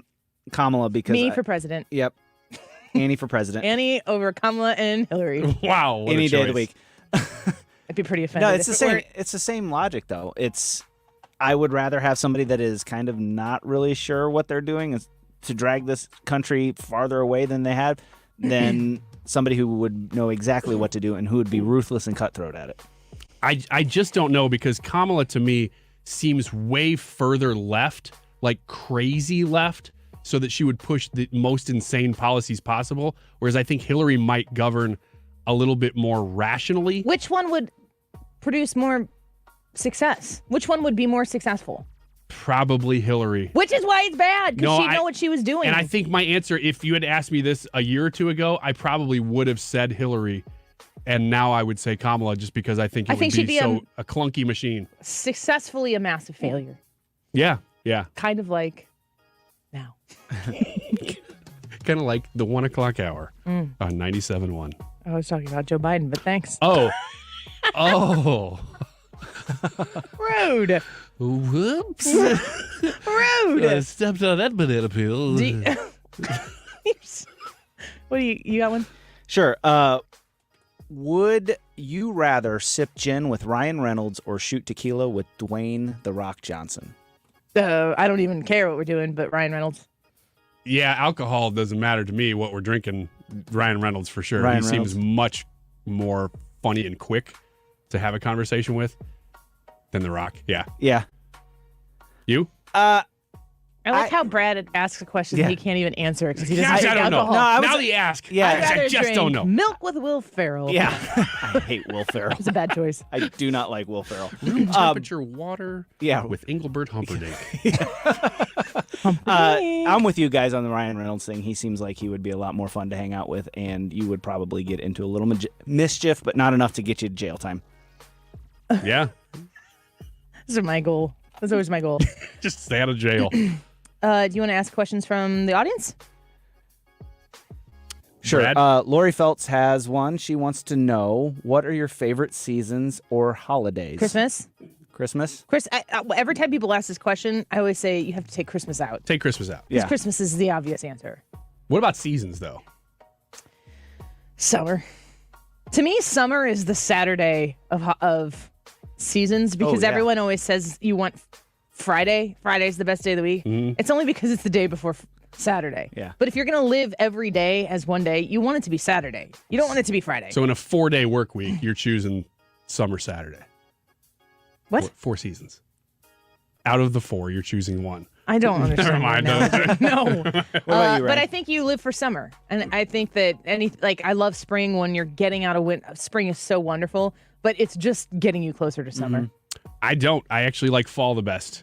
Because I love the transitional seasons, first of all, because the weather's usually the nicest.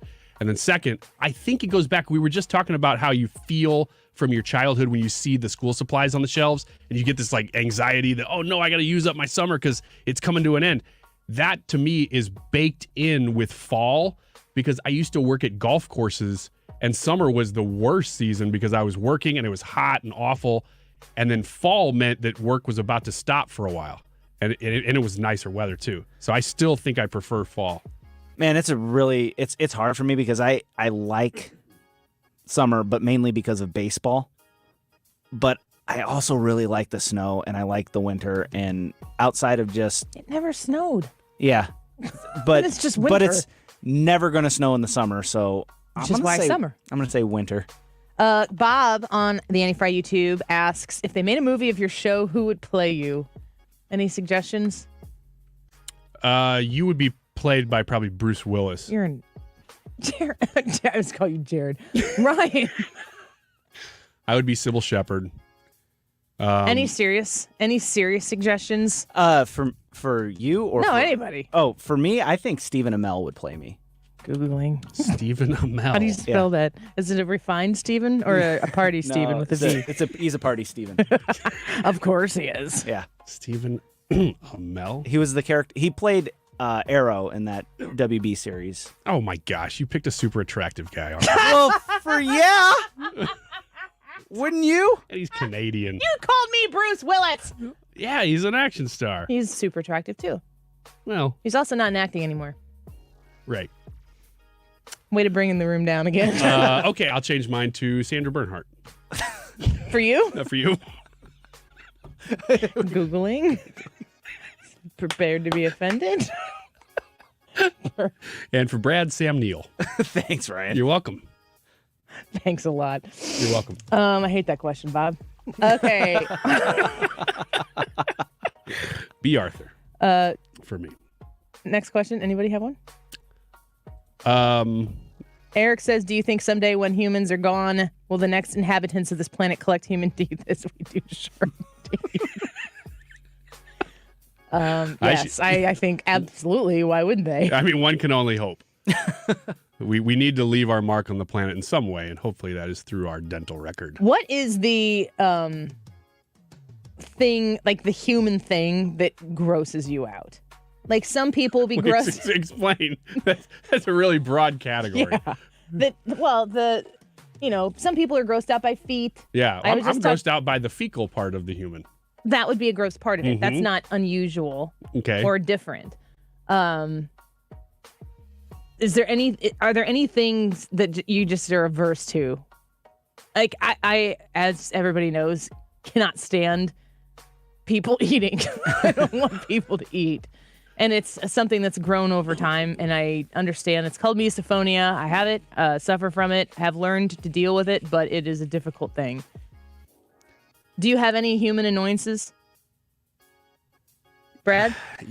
Yeah, I don't like, this is going to sound weird, I don't like stray hairs, like on hairbrushes or anything like that. He gets real, Brad is like super, I should probably swap offices with you. It creeps me out. He's pretty much disgusted by everything I do. It's not what you do. It's just Here what's we go. left behind whenever you It's leave. the trail in your wake. He's never really talked to me about hair, but I definitely have a lot of hair, and certainly that's part of having hair. Mm-hmm. But I had a coffee cup, one coffee cup on my desk. And I have it here because the company put out that they were going to stop. They didn't want us to use paper cups. They wanted us to use the cups that they have, the like actual mugs that they have here. But I don't want to use somebody else's mug all the time. So I have a coffee cup here in case I don't have time to get coffee or I need more coffee. And it's sitting on my desk.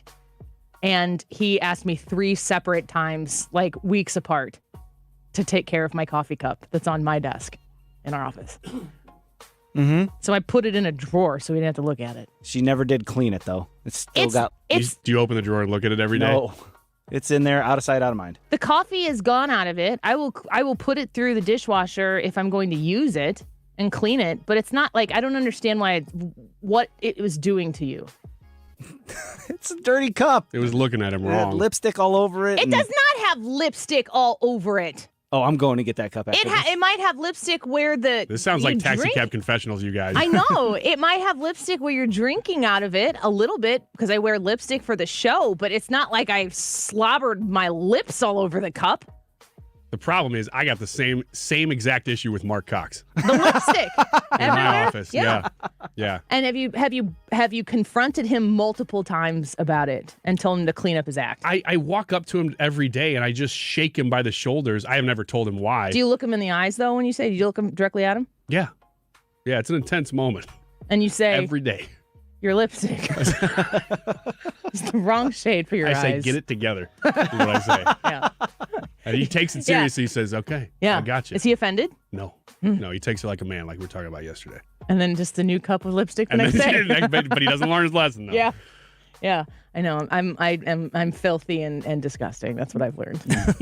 I don't even like sit at the desk. Leave your butter out on the table. Oh, I know. What's up with that? Go on. All right. Balls wants to know, he's going on vacation and he needs some advice. He's not good at unplugging from the madness, and he wants to know if any of us can give him some pointers for doing so. Don't read news while you're on vacation. It's hard to do, though. Yeah. And because you're in the habit of it, and Yeah. you got your phone with you. You're not usually leaving your phone behind. But take a break from Twitter, I think, if you're on there, for sure. Twitter never makes you happier when you're done with it. You might feel like you accomplished something. I almost guarantee you haven't, but you might feel a little sense of like furtherance of whatever your cause is while you're there. But I don't think you ever walk away from Twitter going, oh, that was refreshing. Ever.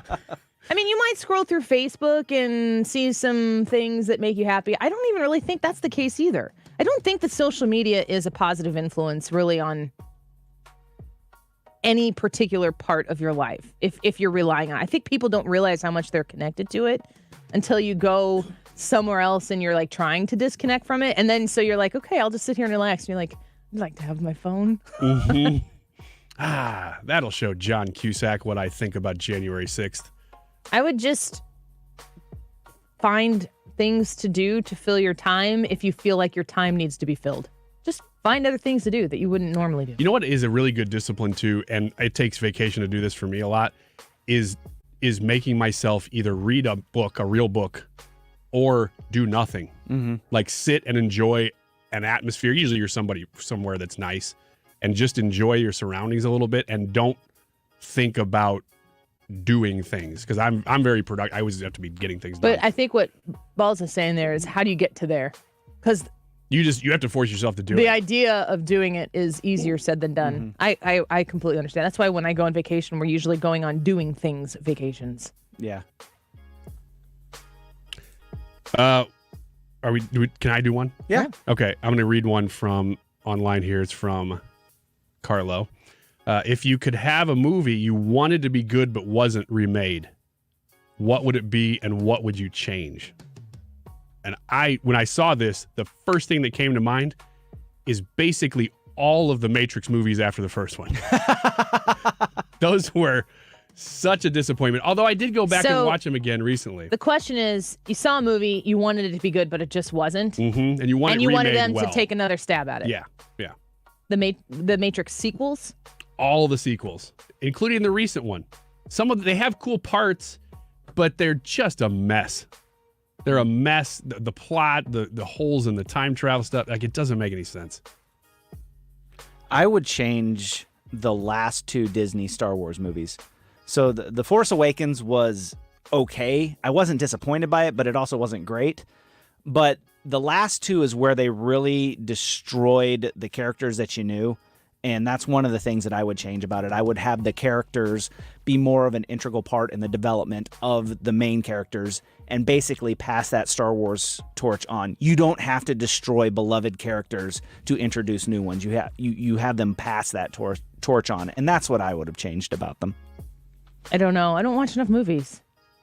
I'm trying to think of something, but I'm not a movie person. You know what's going to come to mind the most is a movie you loved the first one or the first 2, and then they ruin down the line. I feel like I have an answer to this, but I just can't come up with what it is right now. Yeah, but I just am not somebody who I just don't. You don't do care movies. deeply enough about the continuing. I'll probably canon. think of it in the middle of X's and O's in the 2 o'clock hour. Just yell it out. I will. I'm going to actually use it as one of my answers.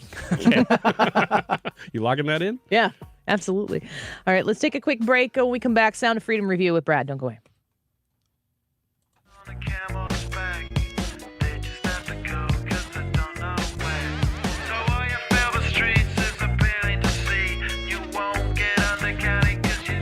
This is the Annie Frey Show.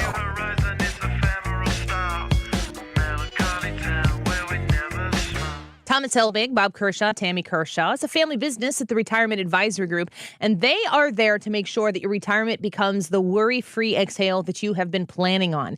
It's a very valuable thing to be able to put yourself in the hands of somebody who understands when you're in your late 50s, your early 60s, how to make that transition. It's unlike advice that would be given to someone who's my age, in my late 30s. The idea is save, just save. Continue saving. When you get to be in your late 50s, your 60s, it gets to be to the point where you really need to make sure that you have the income built up and prepared to pay you in your retirement, and so that you know how to live your lifestyle on the income plan that you've set up with the folks at the Retirement Advisory Group. You can contact them at 314-993-9494, 314-993-9494, and set up a no-cost, no-obligation retirement review that is going to walk you through exactly how to make that transition from the accumulation of wealth to the preservation of your wealth. It is yours. You have sacrificed to get there. Make sure you have the best team helping you make that transition at the right time. 314-993-9494, retirementkey.com. At Neovitin, our goal is to create safe, dependable multivitamins to support your everyday nutrition when you need it most. That's why Dr. Ribicki formulated Neovitin Original Formula Multivitamin with 20 daily ingredients, including B vitamins for energy support, vitamin C for immune support, and our 4-ingredient proprietary blend that you won't find in any other multivitamin. With a 4.8 out of 5-star rating on Trustpilot, you can be sure you are getting the highest quality nutritional support with Neovitin. And as always, a portion of the proceeds from the sale of Neovitin Original Formula Multivitamin are donated to the Ribicki Foundation to support pancreatic cancer research. That's nutritional support you can feel good about. Support your best life today with Neovitin Original Formula Multivitamin, available at your local Dierbergs, Schnucks, select independent pharmacies, and online with our easy-to-use monthly subscription at neovitin.com. That's neovitin.com. neovitin.com. Suicide is a topic that hides in the shadows. We often don't say anything even when we notice someone is struggling because we're afraid of making it worse. It's time we talk away the dark. Learn how to spot the warning signs for suicide and how you can have an open, caring, real conversation to help save lives.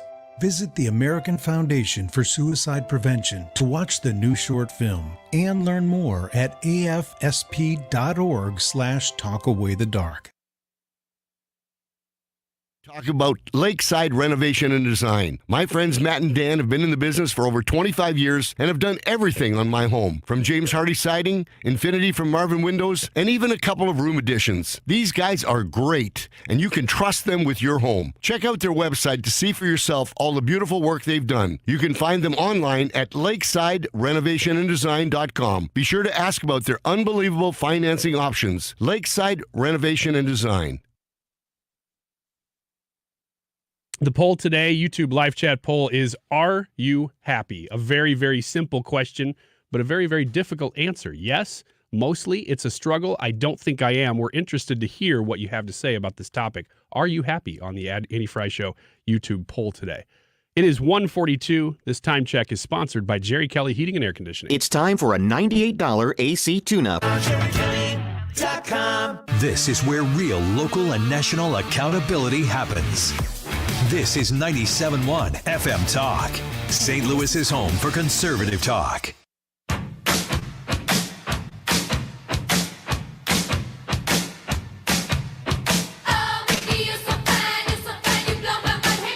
This is the Annie Frey Show.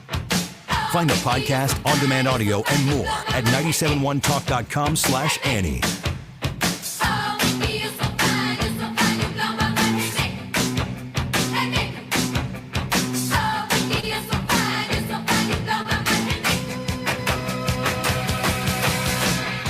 Welcome back to the Annie Frey Show. We're happy that you're here with us on this Friday afternoon. Brad went and saw Sound of Freedom, and so we're going to listen to his review of it. Recommendation is to go see it. Brad, what did you think? Well, I think it's a movie that everybody needs to go see. It might be hard to see it. It might be hard to watch. If you look at the topic about what it's about. I don't know that everybody knows what it's about. I was going to ask, how much about the movie do you guys know? I was going into the weekend thinking that it was a documentary, which now I understand it's not. It is not, no. It's based on a true story, though. But it's about, is it about sex trafficking? Child trafficking, yeah, sex trafficking for children. So that's pretty much all I knew, and Jim Caviezel's in it. Yeah. So tell us about the movie, Brad. So the movie basically follows the story of a guy named Tim Ballard, who is... at the beginning of the movie, he's a Department of Homeland Security agent.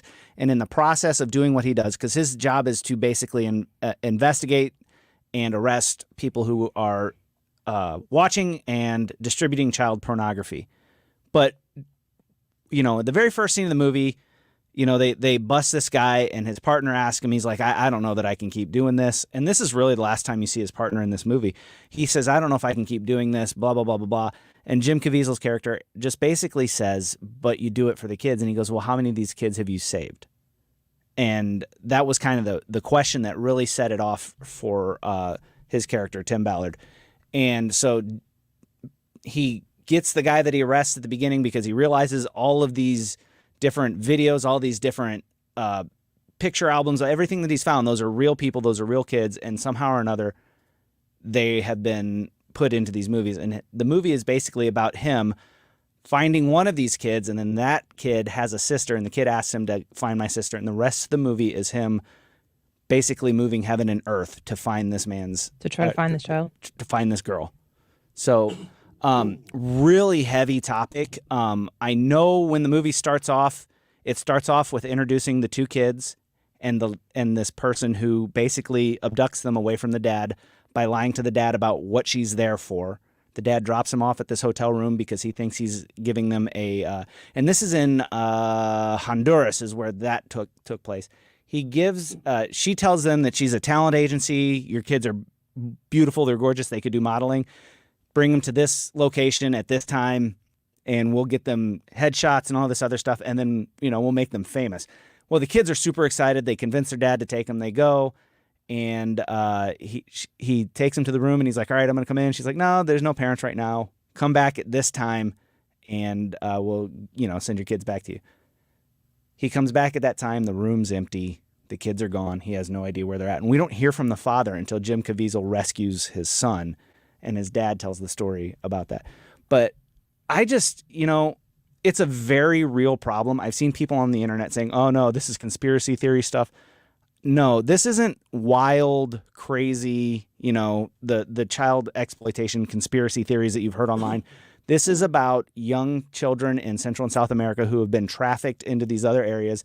And they talk about how, they could be in this country, they could be in Honduras one day, and then somebody from another country literally purchases them and ships them off to another country. So they could be in Russia or wherever. And they're just at the complete mercy of these child traffickers. And so Tim Ballard, Jim Caviezel's character, decides after he hits roadblocks with Homeland Security that if he can't do it through the government, he's going to quit and he's going to do it himself. And the rest of the movie is about his personal efforts, teaming up with other people to rescue as many kids as he can out of child trafficking.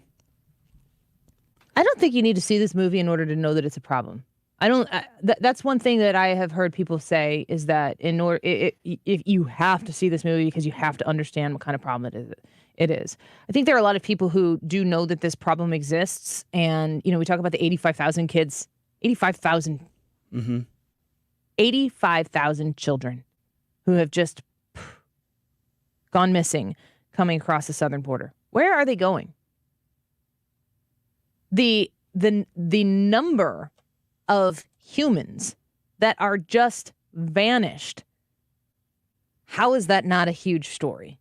How is that not something that is being talked about all the time, every day? So the suggestion that it would just be a conspiracy theory. No, the kids are going missing in our country and other countries. That is actually happening. I think that there are definitely theories as to what happens after they go missing. My understanding with this movie is it doesn't take a deep dive into some of the most fringe theories of what actually ends up taking place after that, but it acknowledges that the problem is there.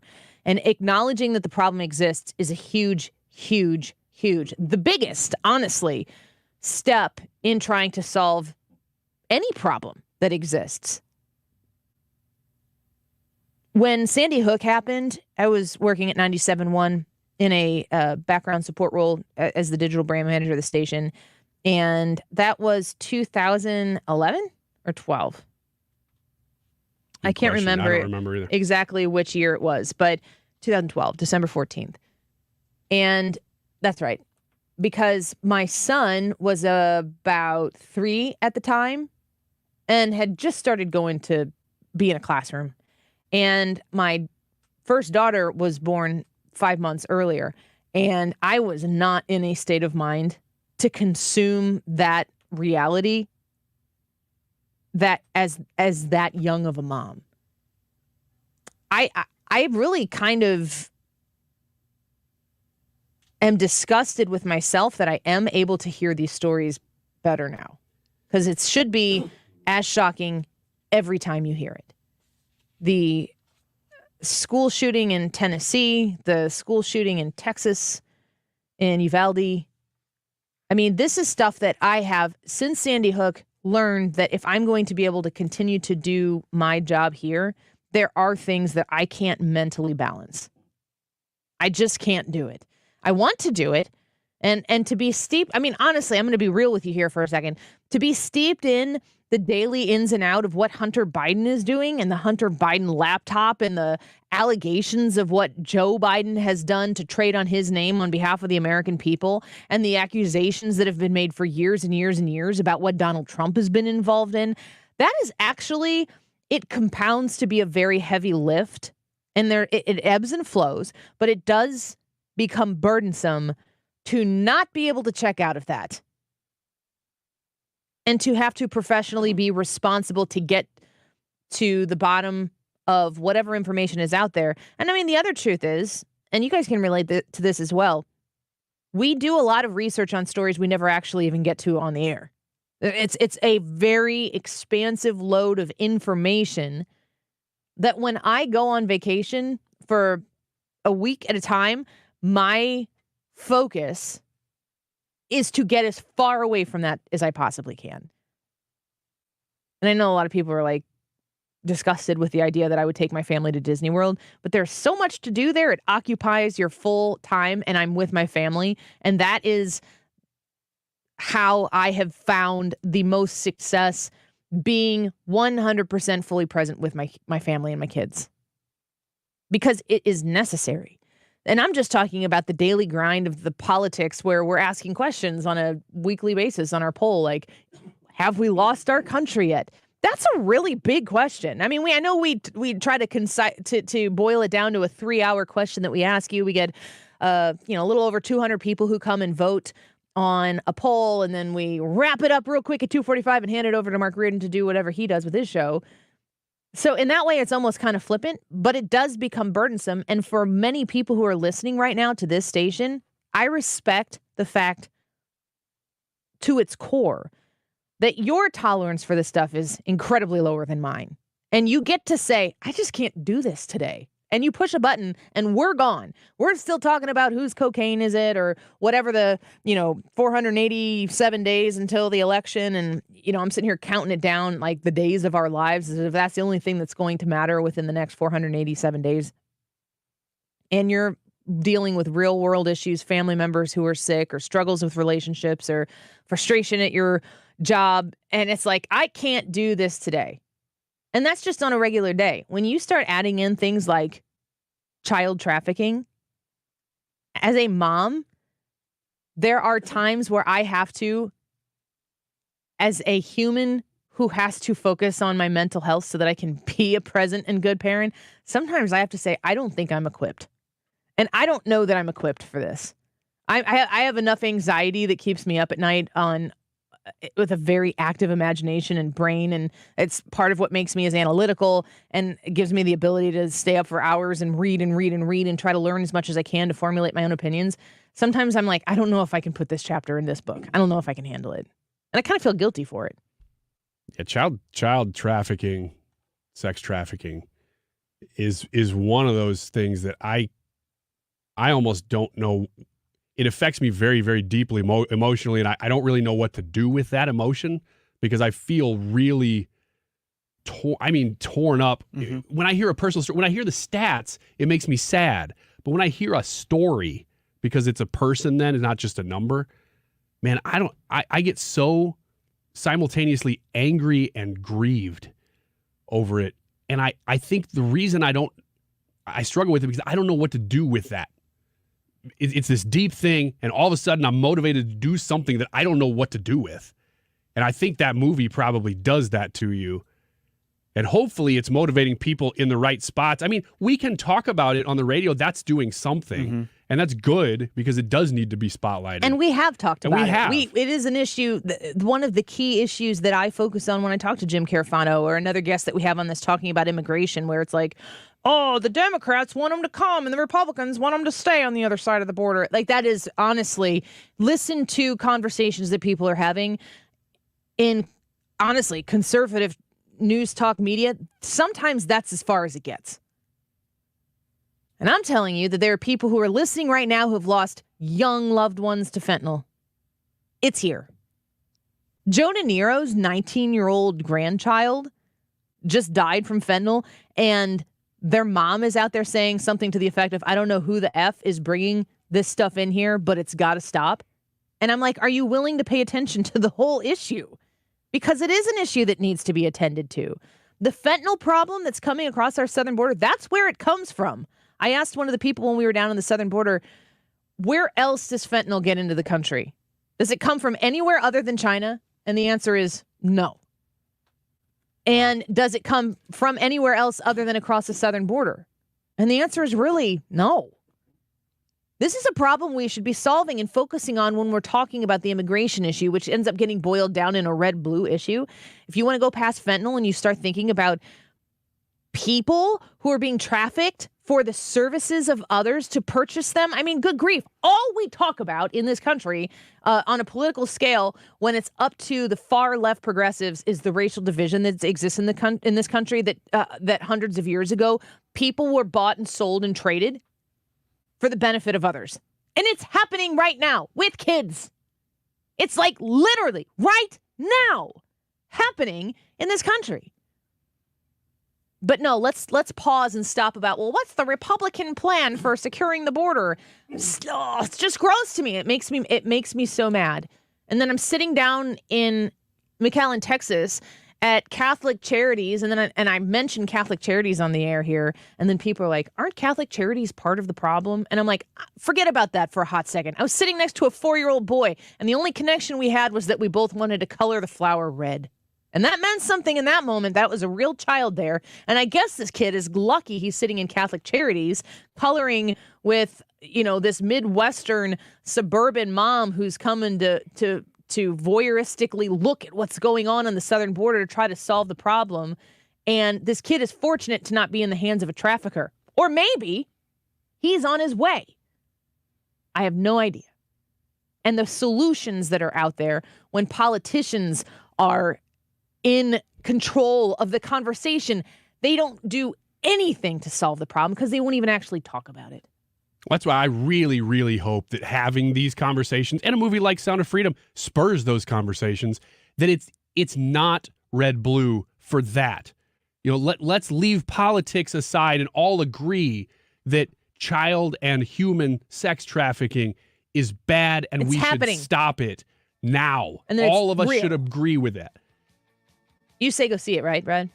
Yes, I would go see it, but prepare your heart. Yeah, prepare your heart. That's a great advice. All right, let's stick around for X's and O's with D2thaC back in the studio with us. And Anna, we'll see who wins the next installment of the weekly recap in X's and O's right here. Join us on the Annie Frey YouTube channel. Back in a minute. Hey guys, Glover here with my very, very good friend, Dr. Kathy Maupin at BioBalanceHealth.com. If you have reached that certain age and you're just not feeling very well and nothing's working the way it used to work, go see Dr. Kathy. She is not only a medical doctor, she is a patient of this bioidentical hormone replacement therapy. It absolutely works. It's a long-term solution. She is an artist when it comes to helping you with your hormones. BioBalanceHealth.com for Dr. Kathy Maupin. If you want to lose weight, I've got a great idea for you. Mark Cox here for my friends at Victory Men's Health. They're now offering FDA-approved semaglutide. They have tremendous results with this medication.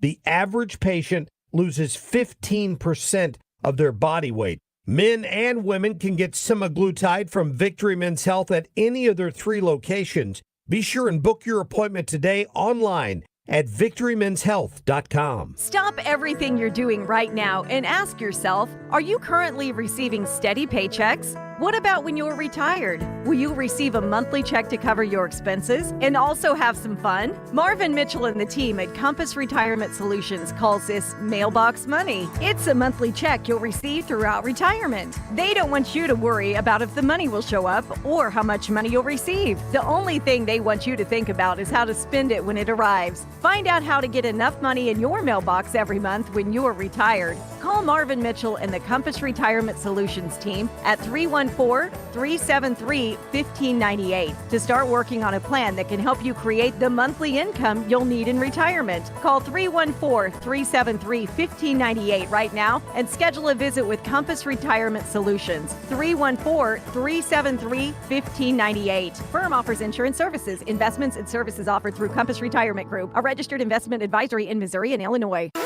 KFTK FM Florissant. From the Under Law Injury Lawyers, GetJim.com studio. 97.1 FM Talk. Always live on the free Odyssey app. Push to lower healthcare costs. I'm Rich Dennison, Fox News. President Biden today rolling out a plan to lower healthcare costs, which includes cracking down on short-term insurance policies that can deny basic coverage while people transition between jobs. The plan also offers new guidance on medical billing that would limit the ability of insurance companies contracted with hospitals to claim care as out of network. That guidance would also require health plans to be transparent about surprise facility fees that can show up in medical bills. Republicans have argued President Biden's policies have made healthcare more expensive, less competitive, and more bureaucratic. Fox's Ryan Schmelz in Washington. The country added 209,000 jobs last month. The Commerce Department also reporting the unemployment rate fell 0.1 of a percentage point to 3.6%, near a 5-decade low. President Biden saying in a statement today, the June jobs report makes it 13.2 million jobs added since he took office. Baltimore police say a 17-year-old boy is now under arrest for his suspected involvement in a mass shooting at a block party earlier this week. The teen will be charged with underage possession of firearms, among other things. 2 people were killed in the attack, and some survivors remain at hospitals under treatment. Police have previously stated they believe there were multiple shooters, and their investigation continues. Fox's Evan Brown, a white gunman who killed 23 people in a racist attack on Hispanic shoppers at a Walmart in El Paso in 2019, sentenced today to 90 consecutive life sentences. 24-year-old Patrick Crusius pleaded guilty earlier this year to nearly 50 federal hate crime charges in the mass shooting. Texas prosecutors have said they will try to put Crusius on death row when he stands trial in state court. That state trial may not get underway for another year or two. America is listening to Fox News.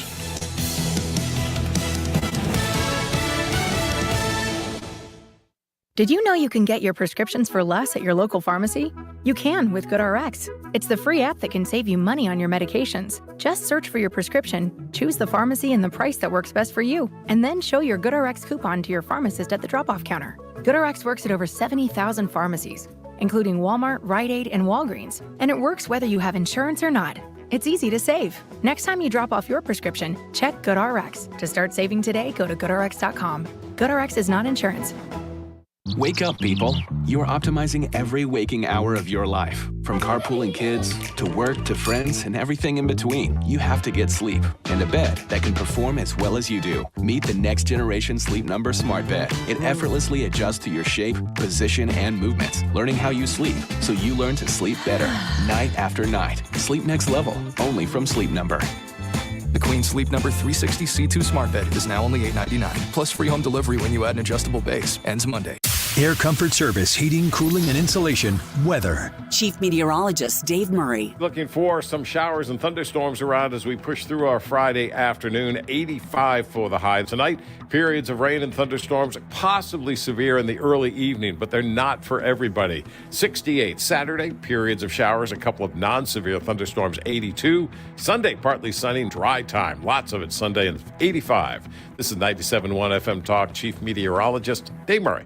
To have a roof over your head, a nice roof over your head, is very important. That's Rick talking about his experience with Rhino Shield ceramic coating. We got Rhino Shield 18 years ago, and they were very cooperative on getting us the right paint. They were in and out and done in no time. Once it was finished, looked great. We were very happy with it. The main reason Rick called Rhino Shield is because it's backed by a 25-year transferable warranty. We've watched a lot of people get their house painted 3 or 4 times, and we haven't had to do any of it. I don't know about you guys, but I don't want to have to paint it every 5-7 years. Take a tip from Rick and put down the paintbrush and call Rhino Shield for your free evaluation.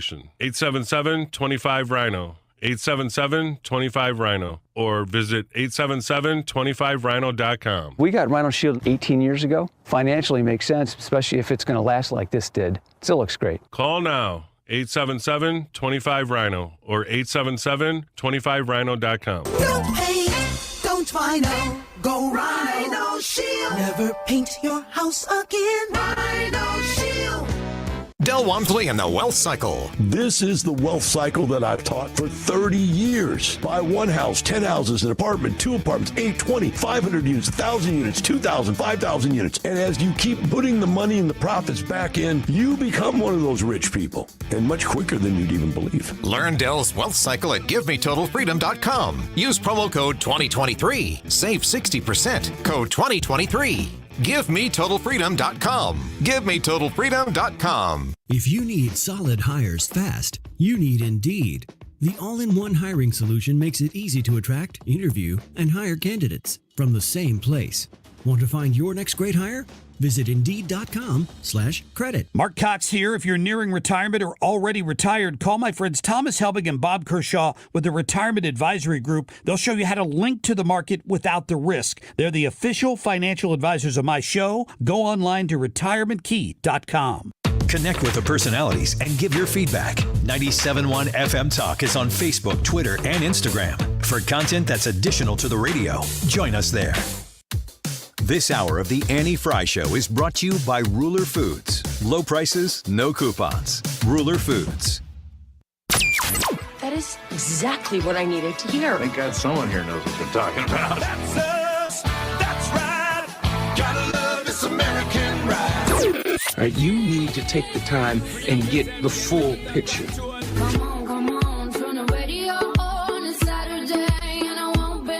Don't get me wrong, I love the ladies. I mean, they rev my engine, but they don't belong in the newsroom.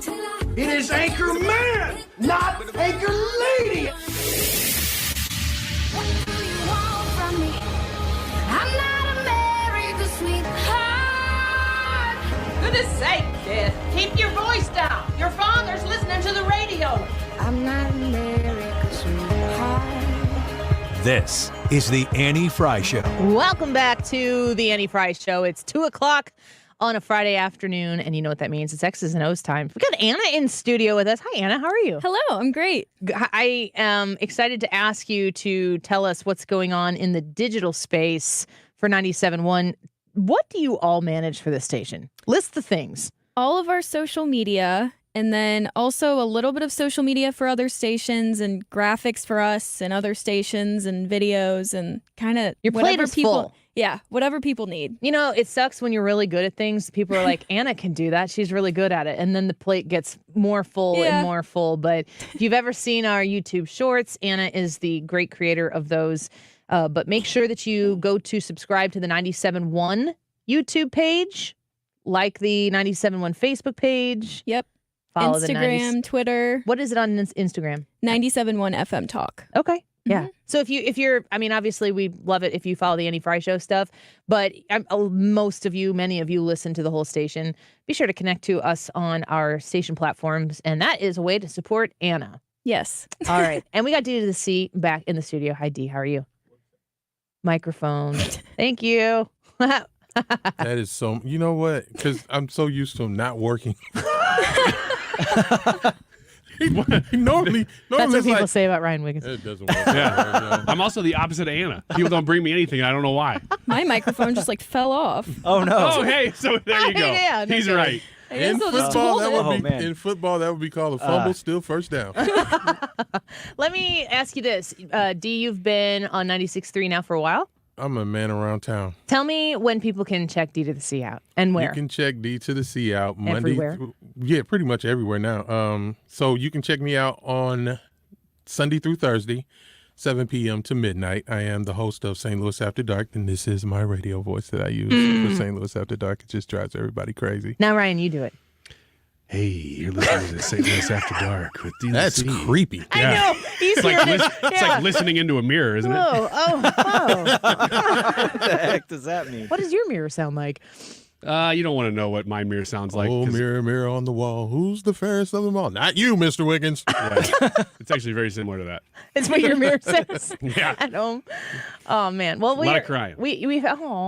I know. Do you It's need super sad. compliments in the YouTube chat? I do. If you wouldn't mind getting on the Annie Frey Show YouTube page and not only voting in the poll, but telling me why I'm pretty. So here's what you're Really? gonna do. Is that what we're on today? We want to make sure that Ryan Wiggins feels good about himself. So if you have compliments for Ryan, I will insert them for the 2 o'clock hour. You can come pay your respects and compliments to Ryan Wiggins today. My looks. Specifically my looks. Specifically, aesthetically. Yeah. Yeah, I don't want to hear like, oh, you got a great personality. We know what that means. You're right, exactly. All right. Well, let's get to it. D2thaC and Anna. Ryan, take it away. All right, here we go. It is X's and O's. Our drummer, Todd, is entering the studio slowly. He's walking in. There he is.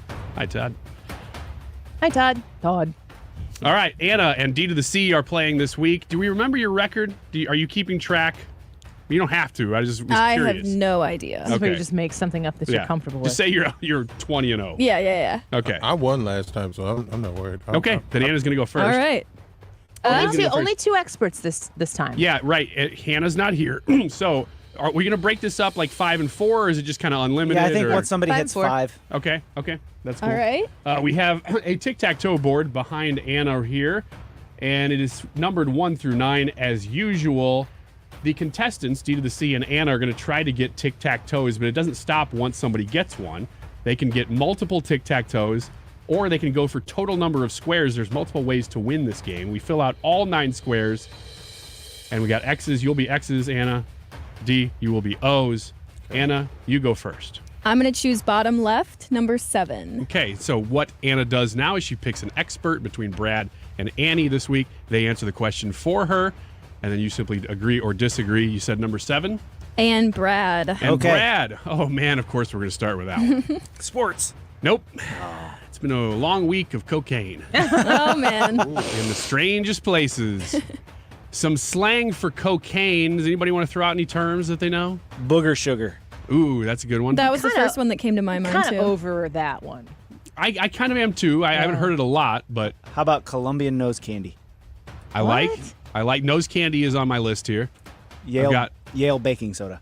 Wow, Brad. Why does he know so much Yeah, about he knows this? a little too much. kidding. Man, you really picked the right one for the expert for this question. Yeah, I've got Cocaine. Let's go to the pastor. Wow. Mark Reardon refers to it as blow when he's talking about the Hunter Biden story. So I learned that one. Is this a Mark Reardon question? No, it's not. Oh, man. Is angel dust or is it just dust?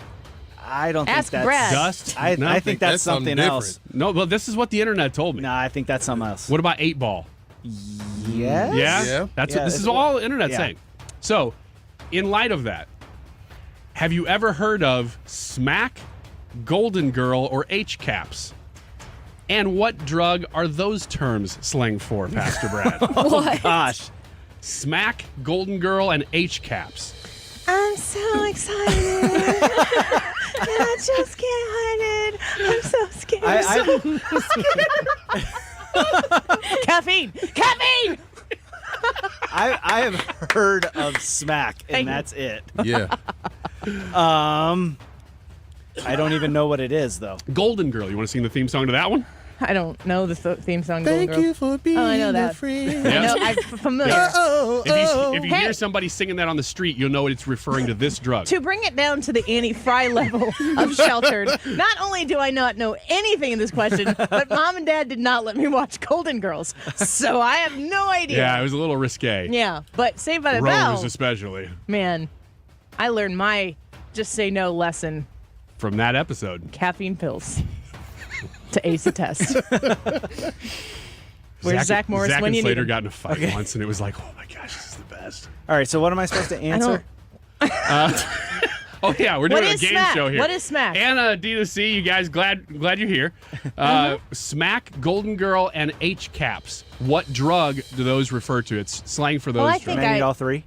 No, just they're all one. Oh, they're all the same drug. one? Yes. What I would guess. Oh, amphetamines. Amphetamines. Okay. Anna. I would have guessed heroin because there is an H in H-caps. What do you think? I'm going to disagree with Brad. You are in fact correct, and Annie is correct. Oh, that's why I was a good test taker in college. That's right. Yeah, you got to use the facts given. Smack. Yeah. Golden Girl, because I think it does have that kind of golden tinge to it. Only clue I had was H-caps. There was an H, and it was the only drug I could think of that started with H. Exactly. There's a whole bunch Caffeine of them that starts have with to a do C. with If you H. would have said C-caps. Yep, you got it. Coke or caffeine, that would be my guesses. Yep, Coca-Cola. That's what we're all talking about with Hunter Biden all the time, if you weren't aware. All right, it's number 7. Anna's on the board. D2thaC, where are you going? I'm going to take number 5, right there, smack in the middle. I don't know why more people don't do that.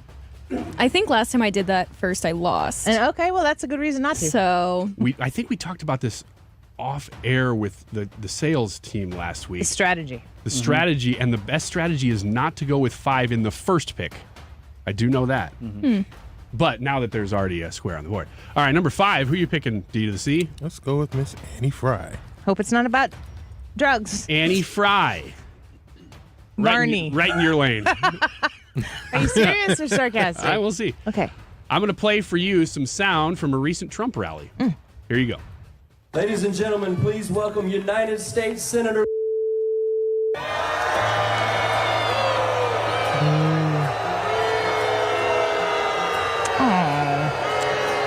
All right, which U.S. senator is the audience booing from this It's a recent bunch of Trump crap. rally?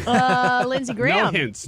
Lindsey Graham. That's my drop. It's a bunch Lindsey of crap. Graham. Lindsey Graham said after they booed him at the rally he was at to support Donald Trump. Well, that sounds like a made-up story to me. D2thaC, what do you think? Agree or disagree? It's like, how did they not see that coming? Right? It seemed like an unforced error to me, but it was definitely Lindsey Graham. I know, she seems really confident, but I think it's all made up, D. Yeah. I don't recall it being Lindsay. So you're going to disagree? I'm going to disagree. Bad mistake. Ouch. Ouch. She was dead on it. Yeah, it was Lindsey Graham for sure. She even gave you the drop. It's a bunch of crap. She did. All right, Anna is out to a very strong start. Could get a tic-tac-toe with 3 squares. Yep. Assuming I know where you're going to go, but I'm not going to tell you where. 3. All right, number 3. And Annie. Okay. Annie, the leader of one foreign nation, is begging Taylor Swift to come perform in his nation using lyrics from her songs to do so. quote, he says, "It's me. Hi. I know this place," I'm going to leave the blank, "would love to have you. So don't make it another cruel summer. We hope to see you soon," unquote. Mm-hmm. What foreign leader was it begging Taylor Swift to come to their nation?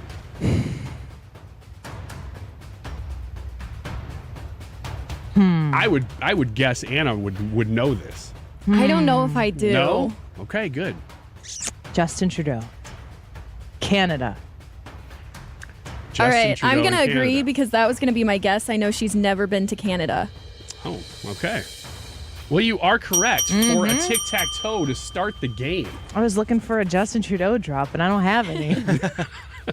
Why not? That is a bit of a surprise. Yeah. He doesn't say anything interesting, I guess. D, you got some ground to make up here. I don't know if we've ever had a tic-tac-toe in the first 3 months. Yeah, this is probably the best I've ever done. Yeah. We'll always make a comeback. I'm not worried. I'm Okay, not worried. good. Good. The night is young. Pick a square, D. Which one you want? Let's see. Number 1. Number 1. And who's answering? You. Wow. That's a good strategy. That is a good strategy. Don't screw it up, Buster. I can't answer the question, so it'll have to be Annie or Brad. Who do you want? This is very smart, though. I'm going back with Annie. Okay. Okay, Annie, we learned yesterday that there is a Barney movie being made for adults that will lean into millennial angst. It's awful. The question Final is, answer.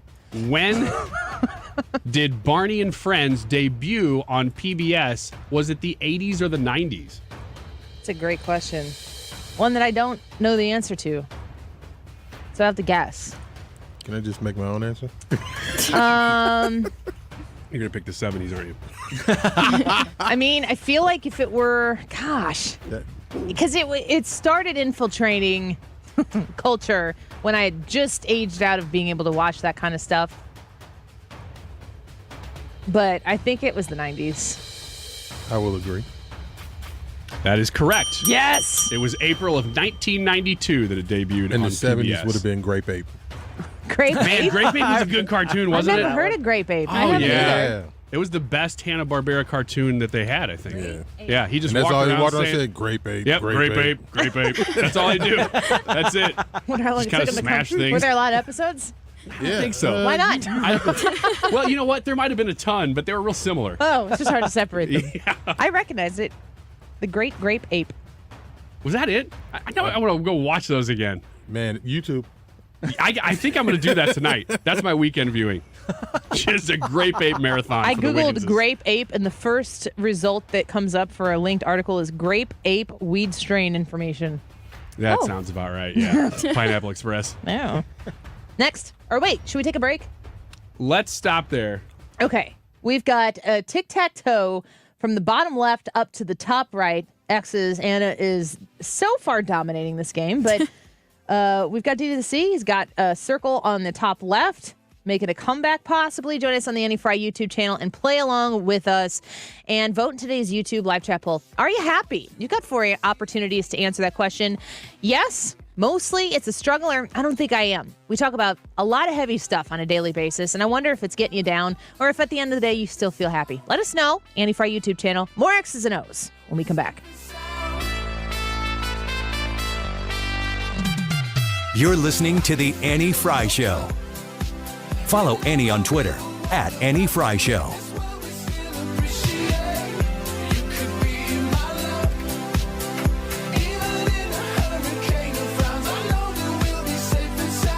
AirComfortService.com is keeping you in your comfort zone even when the temperatures continue to soar in St. Louis. It's officially summertime here. That first streak of 100-degree weather needs to make sure that your comfort zone in your home is secure. And if it's not, you need to reach out to Air Comfort Service.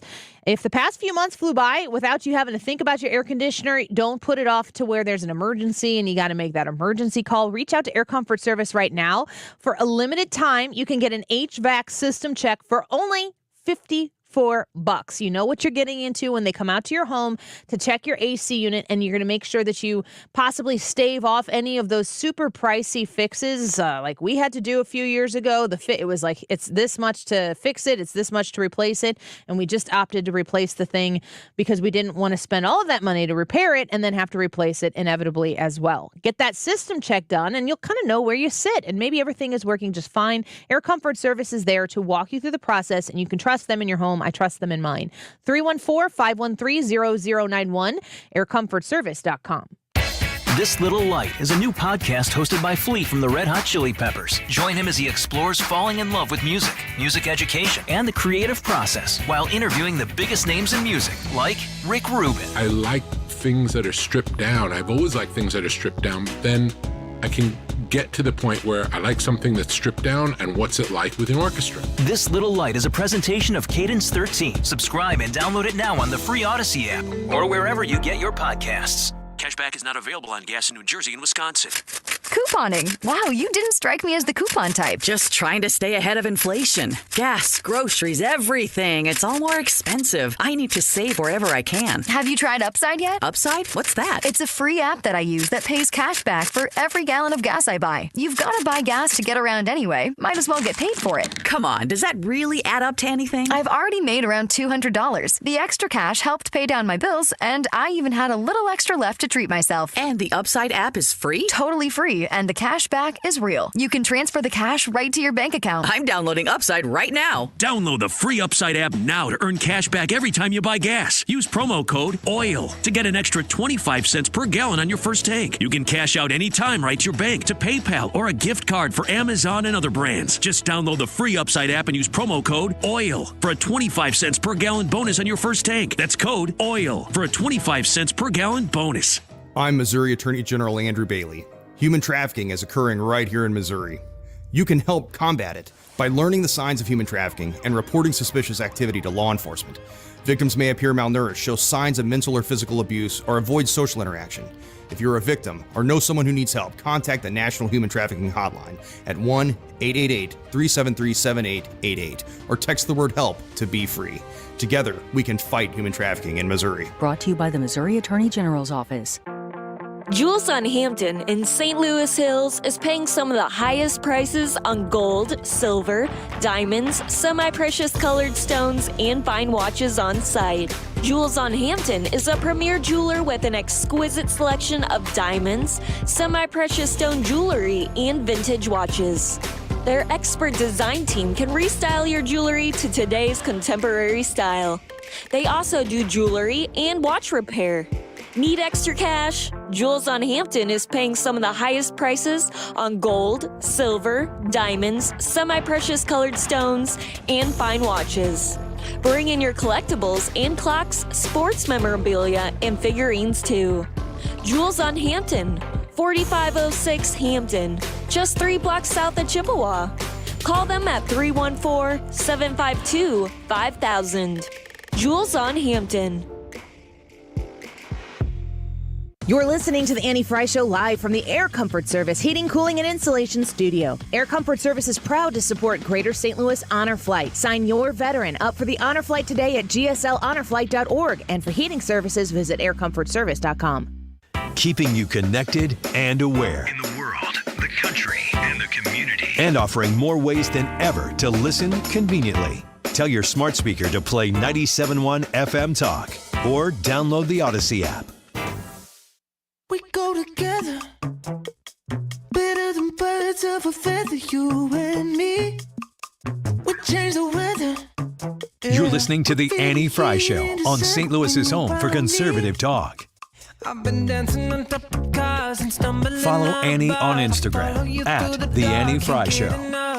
You're the medicine and the pain, the tattoo inside my brain, and baby, you know it's obvious. I'm a sucker for you.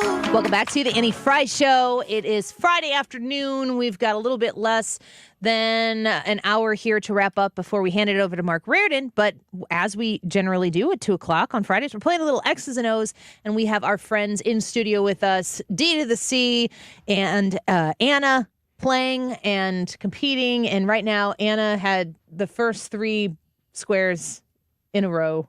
in a tic-tac-toe. Well done. This is a great start Thank for you. you. Yep. But D2thaC is on the board as well in the top left. Whose turn is it? Is it Anna's turn? It is Anna's turn. It is Anna's turn. Yeah. All So right. we got a tic-tac-toe right across the bottom to top, wearing it like a sash, and then you have D2thaC with number 1. So this is your chance to either extend a lead or put him right back into the game, Anna. Where do you want to So I'm going to go with 9 and Brad. go? 9 and Brad. All right, Brad. Ben & Jerry's is calling for South Dakota to return Mount Rushmore to Native Americans. It's about time. I saw that. Governor Kristi Noem said she's not taking advice from wealthy, liberal Vermont businessmen who don't know her state. She's so good. She's off the ice cream list. She's so good. They were going to send her a pint. She's off of that. Name all 4 presidents on Mount Rushmore. All 4. Okay.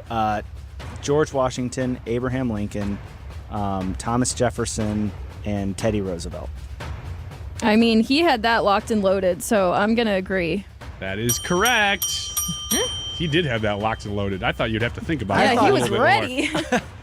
That was good. I thought you were going to ask me what, Native American In tribe. what year was each of them sworn in? Yeah. No. Good job. All right, D2thaC, back to you.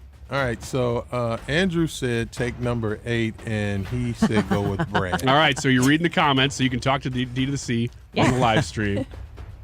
Number 8 and Brad. Okay. Brad, back to you again. Here we go.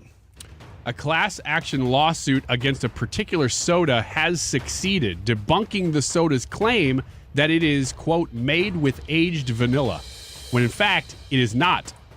It is made with artificial vanilla. Going forward, the soda will change its marketing, not its recipe, which will be served in the exact same way in cans and bottles, though the marketing will change. It will not affect the restaurants. What soda is it? Ooh. Made with aged vanilla. That has to be A&W root beer, right? A&W root beer. D2thaC. Agree or disagree?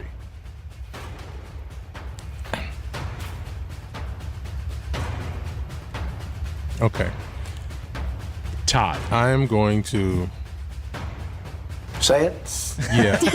Yeah, absolutely.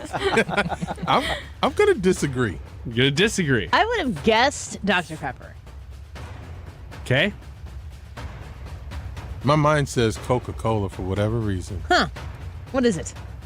Brad is in fact correct. Oh. It is A&W, which means I get another X tic-tac-toe. gets the square. We're looking at history here. Isn't Dr. Pepper supposed to be 23 flavors or something in one? Mhm. That's the only reason why I would have said that. But there was a hint in there, if you noticed.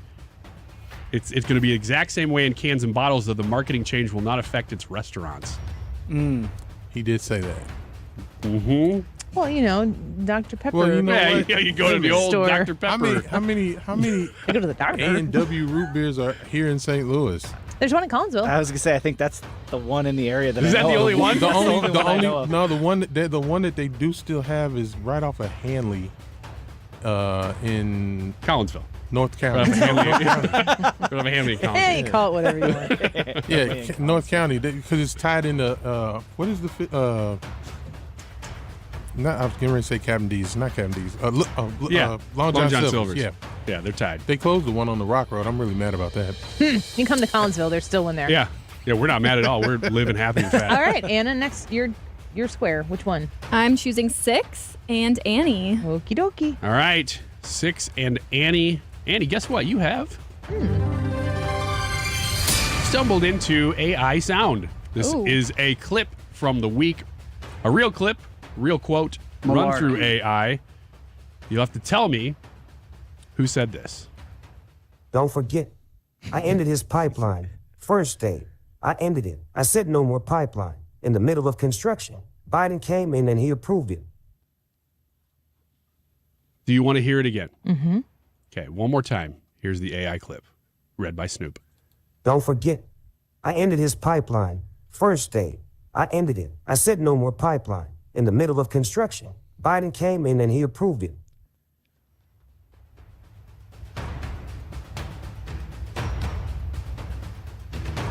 Don't forget, I ended his pipeline first day. I ended it. The answer is Donald Trump. Anna? She doesn't sound very confident, so I'm going to disagree. Big butt. With basically nothing on the line, here is who said that. Don't forget, I ended his pipeline. It was Donald Oh, Trump. man. I said no more pipeline. Yeah. In the middle of It's the construction. Nord Stream pipeline. Biden came in and he approved it. Yep. I said no more pipeline. It's so Trump. Him saying no more pipeline. That just got me thinking. Pipeline first day. I ended it. I said no more pipeline. Can you imagine him like coming into Don Jr.'s room? He's like, that's it. No more Nintendo. I ended it. Middle of the night, I ended it. No more Nintendo. Unplugged it, threw it away. All right, D2thaC has another circle. And it's his turn. Yes. D2thaC, where you want to go? Let's take number 2.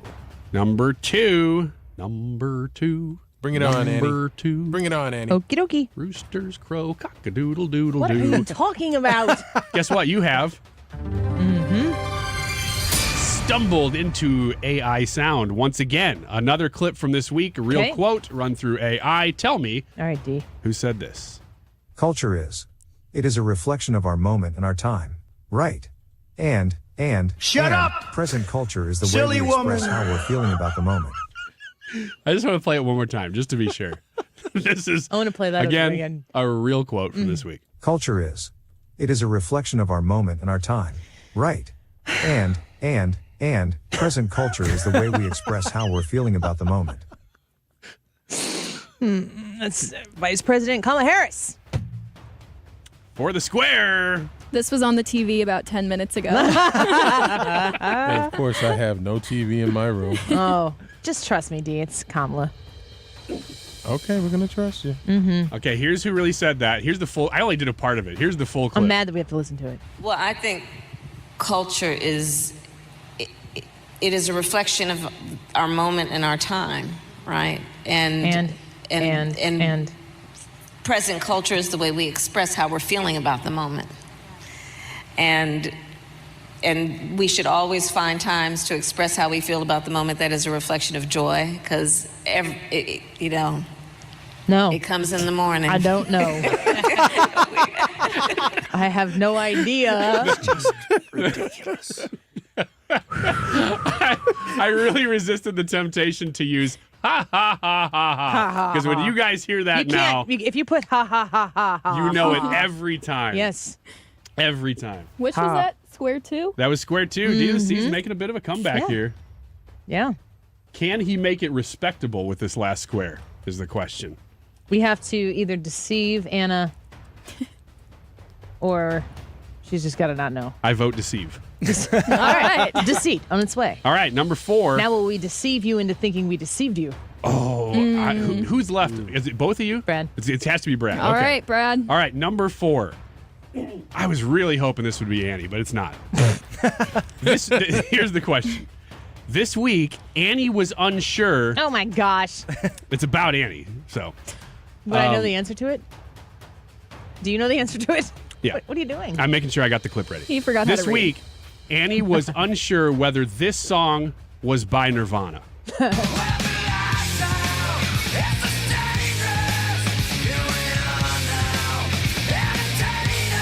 Which is, of course, one of the most famous Nirvana songs ever made. Well, obviously, I'm a huge Nirvana head. Is that the thing? Yep, that's what we call ourselves. Ourselves. Now, I'm going to play another clip, and you, Brad, have to tell me whether or not this is Nirvana.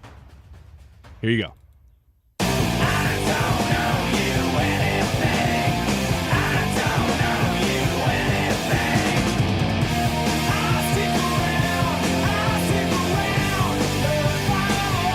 Hey, that's the Foo Fighters.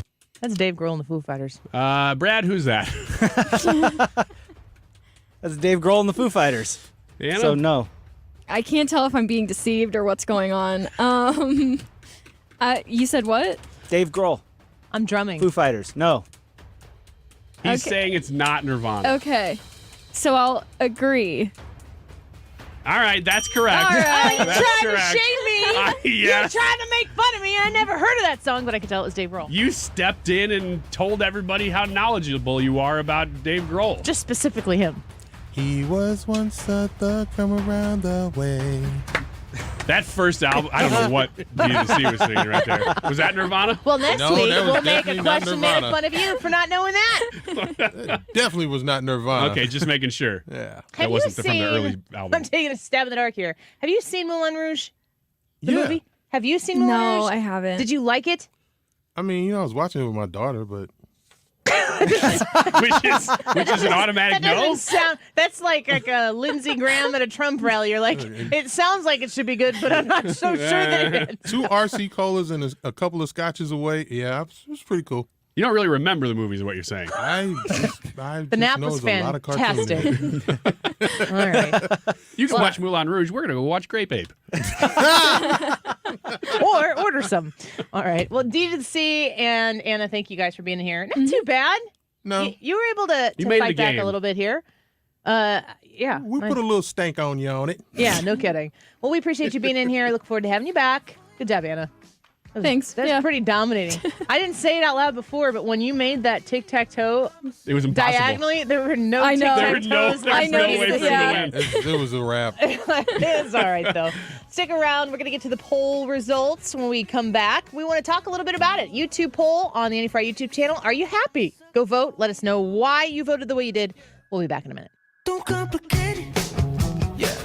This is the Annie Frey Show. Follow Annie on Twitter at Annie Frey Show. All of the nights I don't remember when you're around me. I've been dancing on top of cars and stumbling out of bars. I follow you through the dark, can't get enough. You're the medicine and the pain, the tattoo inside my brain, and baby, you know it's obvious. I'm a sucker for you. Michael's Flooring Outlet is online at igotfloored.com. So you're shopping this probably still considered a holiday weekend with the 4th of July being right here in the middle of the week. When you go shop this weekend at Michael's Flooring Outlet, you are going to be matched with a few very key things that I know that you value. First of all, people who are going to respect you when you walk in the door and help you make a purchase that is going to benefit your situation. But when you invest your hard-earned dollar in flooring, you want to make sure that you get quality and you want to get value. You want to make that dollar stretch as much as it can, but you don't want to sacrifice the quality of the product that you're putting in your home. Michael's Flooring Outlet will help you with that. When you're looking for carpet, the Smart Strand Mohawk Silk brand is a wonderful, wonderful product that you can use to replace the old, dingy, worn carpet in your home with something fresh, new that is going to last and stand the test of time. You can check out their locations, you can request an estimate, and view all the different types of products they have in their store by visiting them online right now at igotfloored.com. Tuning into the baseball game, monitoring the incoming storm, catching your favorite talk show. These are just a few of the reasons more than 80 million Americans depend on AM radio each month. And did you know AM radio is the backbone of the emergency alert system? It's reliable, free, and public safety depends on it.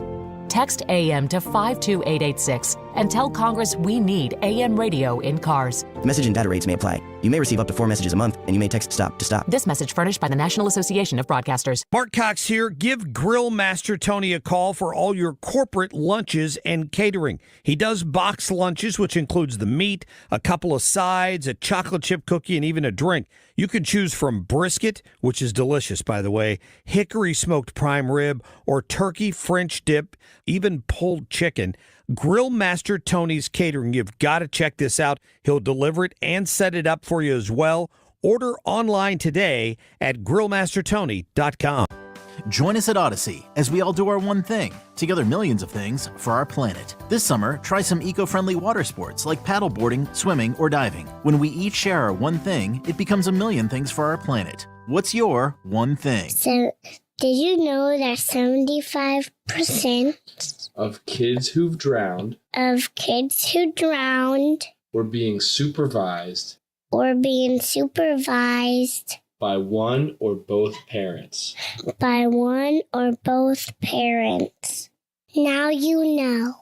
Keep your children safer. Go to swimonfoundation.org to learn about the 5 layers of protection that can and do prevent drowning.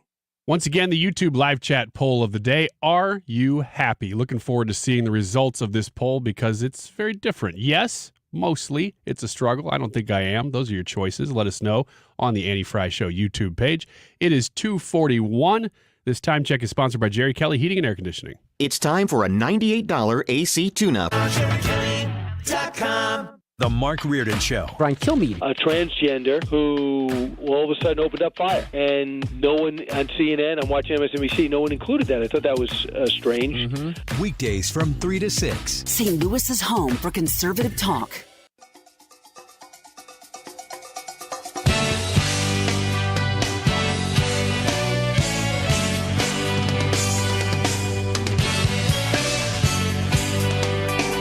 The Annie Frey Show is streaming online. Watch us live on YouTube and subscribe. We were above, you were standing underneath us, we were not yet lovers. Dragons were smoked, bumblebees were stinging us, I was soon to be crazy. Each drink can be merry, for tomorrow will die. Each drink can be merry, for tomorrow will die.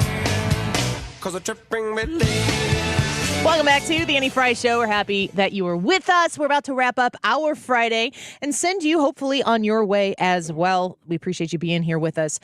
We're super close to 6,000 subscribers on our YouTube channel.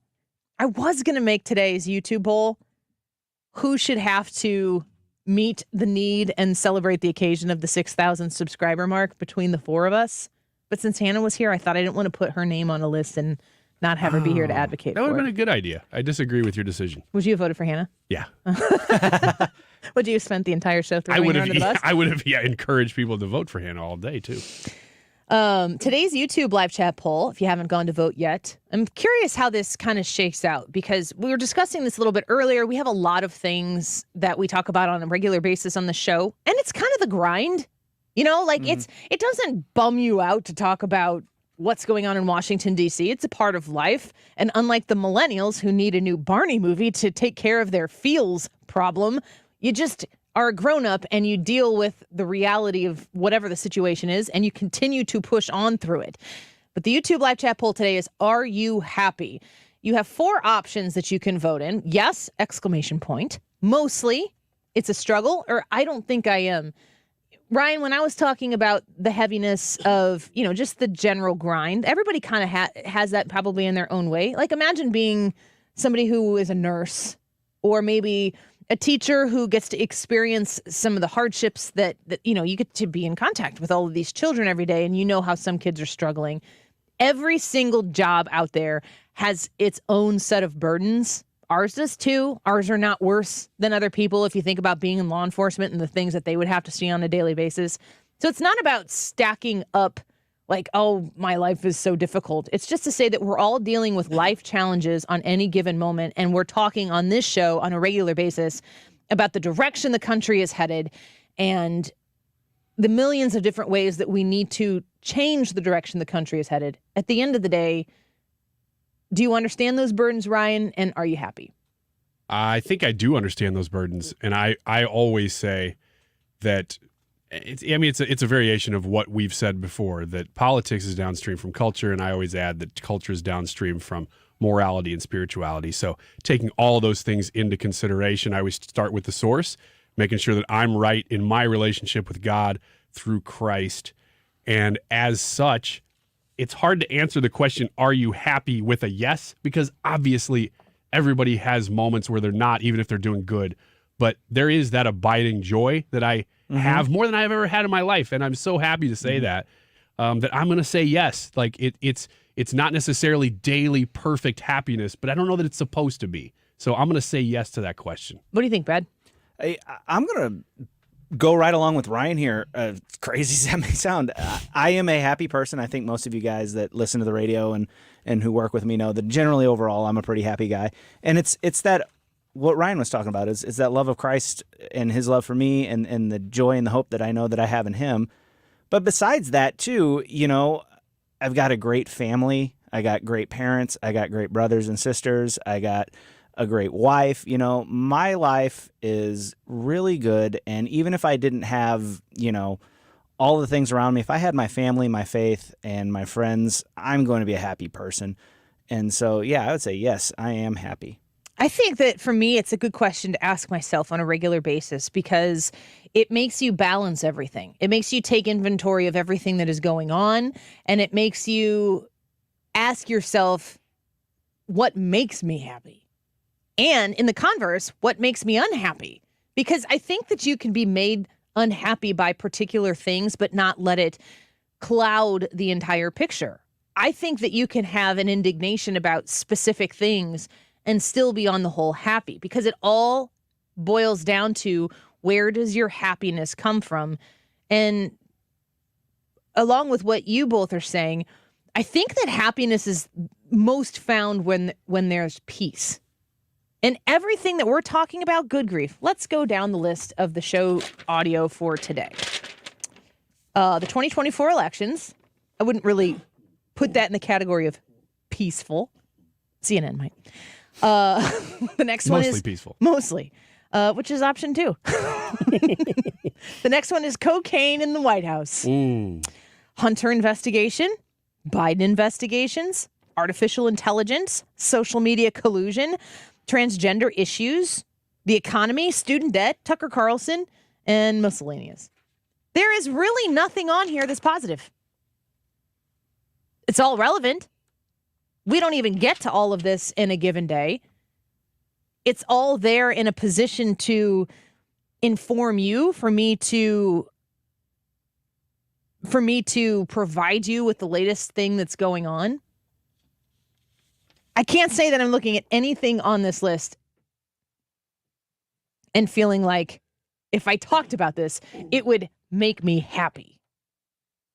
But just because the truth of what's on this page or what would be on any news organization that you'd pull up and look at, because there isn't joy found there, isn't that like the whole point? You're not going to find the joy there.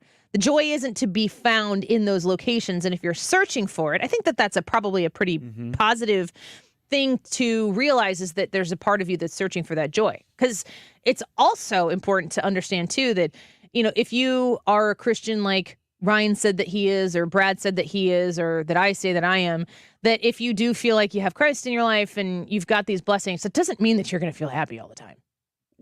Quite the opposite. Your answer might actually be that it is a struggle right now. Yeah. Your answer to that question, are you happy, might not really be. You might actually kind of be annoyed by that question because you know that the answer isn't yes, exclamation point. Because for me, the answer is probably mostly. And I look at my life right now and I think that I'm incredibly blessed, which is why when you combine the things that take away your happiness, or was it Oprah was talking about stealing your joy? It sounds like an Oprah thing. Is that an Oprah thing? If it's not, let's just say it is. I don't want to claim it. That's hers. She can have it. Yeah. If you're in a position where these things are bubbling up to the surface and they are stealing a little bit of that happiness that you have, you kind of have to ask yourself, is it stealing it or am I giving it away? Like, am I permitting it to be taken away? And that is a struggle.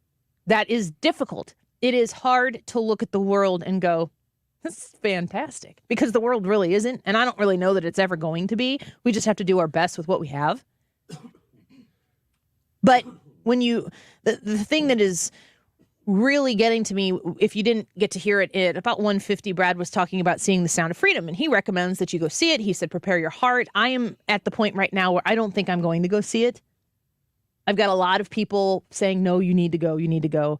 And I'm confident in my ability to make that judgment for myself. And it might be the case that I'm willing to see it, but maybe in my home and not in a movie theater. Just in the privacy of my own home, so I can kind of consume it the way I feel like I want to consume it.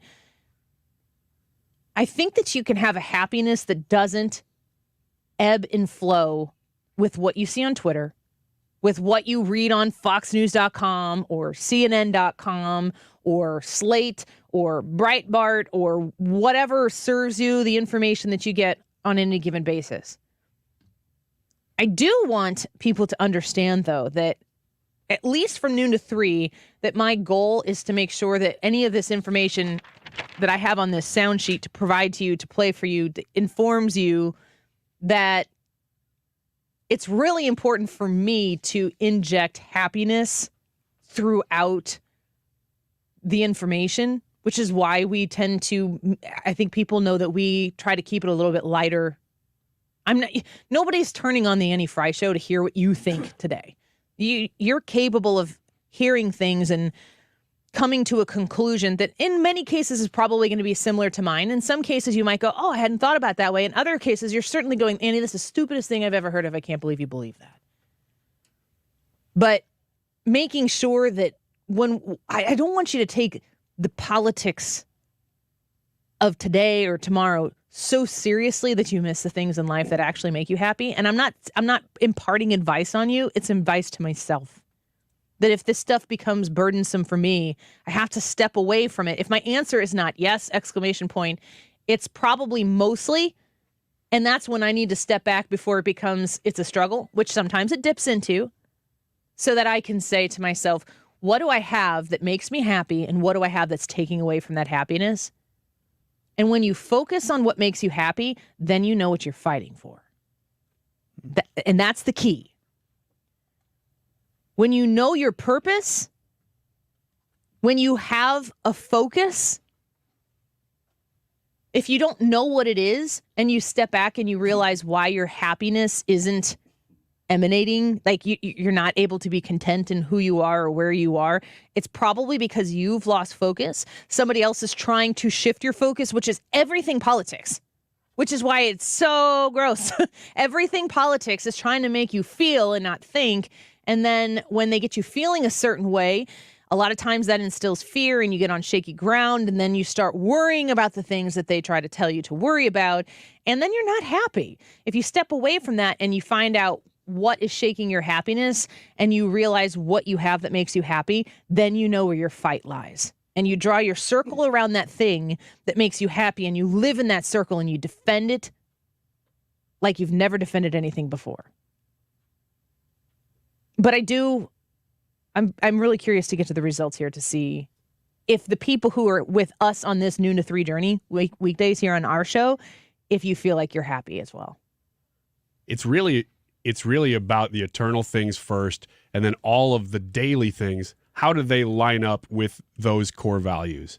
Do they not? And that's where we kind of dissect everything day to day and go, well, this is kind of getting off course. This is not. We don't like the way this person's leading in this direction. We think they should be leading in this direction. I think it all comes from a core value system that I think we generally share, and we speak from that value system. Mm-hmm. And I also think it's important to underline that those moments of unhappiness are what allows us to enjoy the moments of happiness. Without that contrast, you really don't know what happiness is. I would use the example of, would you love eating cake all the time? But I don't know about you, Ryan. I think you probably would. So, yeah, that's a terrible example. Yeah, it's a terrible example. Speaking of Nirvana. Well, let's get to the poll results right now. And this is very interesting to see. The question is, are you happy? With 4% in last place, I don't think I am. Which makes me happy that it's so low, but for that 4%, you matter. And I hope that happiness is something that is at least within reach for you. 18% said it's a struggle. Okay. So almost a fifth. 39%, these are changing as I go, 39% said yes, and 40% said mostly. Glad to hear that. Which I think is positive. That's almost 80%. 4 out of 5 people listening right now do feel like they're happy or pretty close to happiness. Brad, did you want to read some of the comments that were set aside from listeners throughout the course of the show today? We always try to feature some of these. Hannah usually does this, but she's out for today. Dirk said, yes, happier than a tick in a blood bank. God loves me. I have a wonderful family, and I listen and watch the Annie Frey show from noon to 3 Monday through Friday. Way to stick the landing, Yeah, Dirk. great job Way there. to stick the landing. What a ride. That has been taking a blood bank. Vicky said she chose mostly happy. Health issues dropped it down a little, but those are looking up, and I have a great job, food on the table, roof over my head, and I'm still able to do my traveling. I really am lucky. Vicky has also posted some very positive health results. She keeps us updated, and I want you to pray for Vicky to continue to have those if you're a praying person. Andrew Weber said, "I am happy, and I have 1,000 reasons why." That's good. Scrolling through here. I'm becoming less happy than RSG said, almost done. I ain't happy, feeling glad. I got sunshine in a bag. I'm useless, but not for long. The future is coming on. Thank you. Okay, thank you for that. What a way to end. We appreciate you always coming and sharing with us. That's a kind of a little more existential type of a question, but we try to do one every day. We do one every day, and Hannah usually features those for us, so we appreciate you being there with us to react and to weigh in. Will you see Sound of Freedom? I'll probably wait and see it at home once it's available at home, yeah. Is because you want to watch it at home, or you I avoid think it's the something theater? it's just hard for us to go, just like with family, it's hard to go see a movie. I'm not going to take my kids to see that movie. Absolutely not. So probably just wait for it to come out. Yeah. Well, if you do see it, we'd love to know what you think about it. You can tweet at The Annie Frey Show. You can follow us on Instagram at The Annie Frey Show. Hannah would love it if you follow us there, of course. And join us on YouTube. We are very, very close to 6,000 subscribers there, and we'd love for you to be one of them. Appreciate you listening today. Stream us on the Odyssey app, AUDACY. Follow 97.1 FM Talk. If you're streaming us there, The Mark Reardon Show comes on there, just like it does on 97.1 FM Talk on your radio. Thanks for being with us today. Check out the podcast. We'll be back on Monday. Bad tattoos you won't believe. So kick out the jams, kick up the soul. Pour another glass of that rock and roll. Turn up the band, find the hole. Gonna lose control tonight. What do you want from me? I'm not America's sweetheart. So beat the drum with me. If you have ever thought about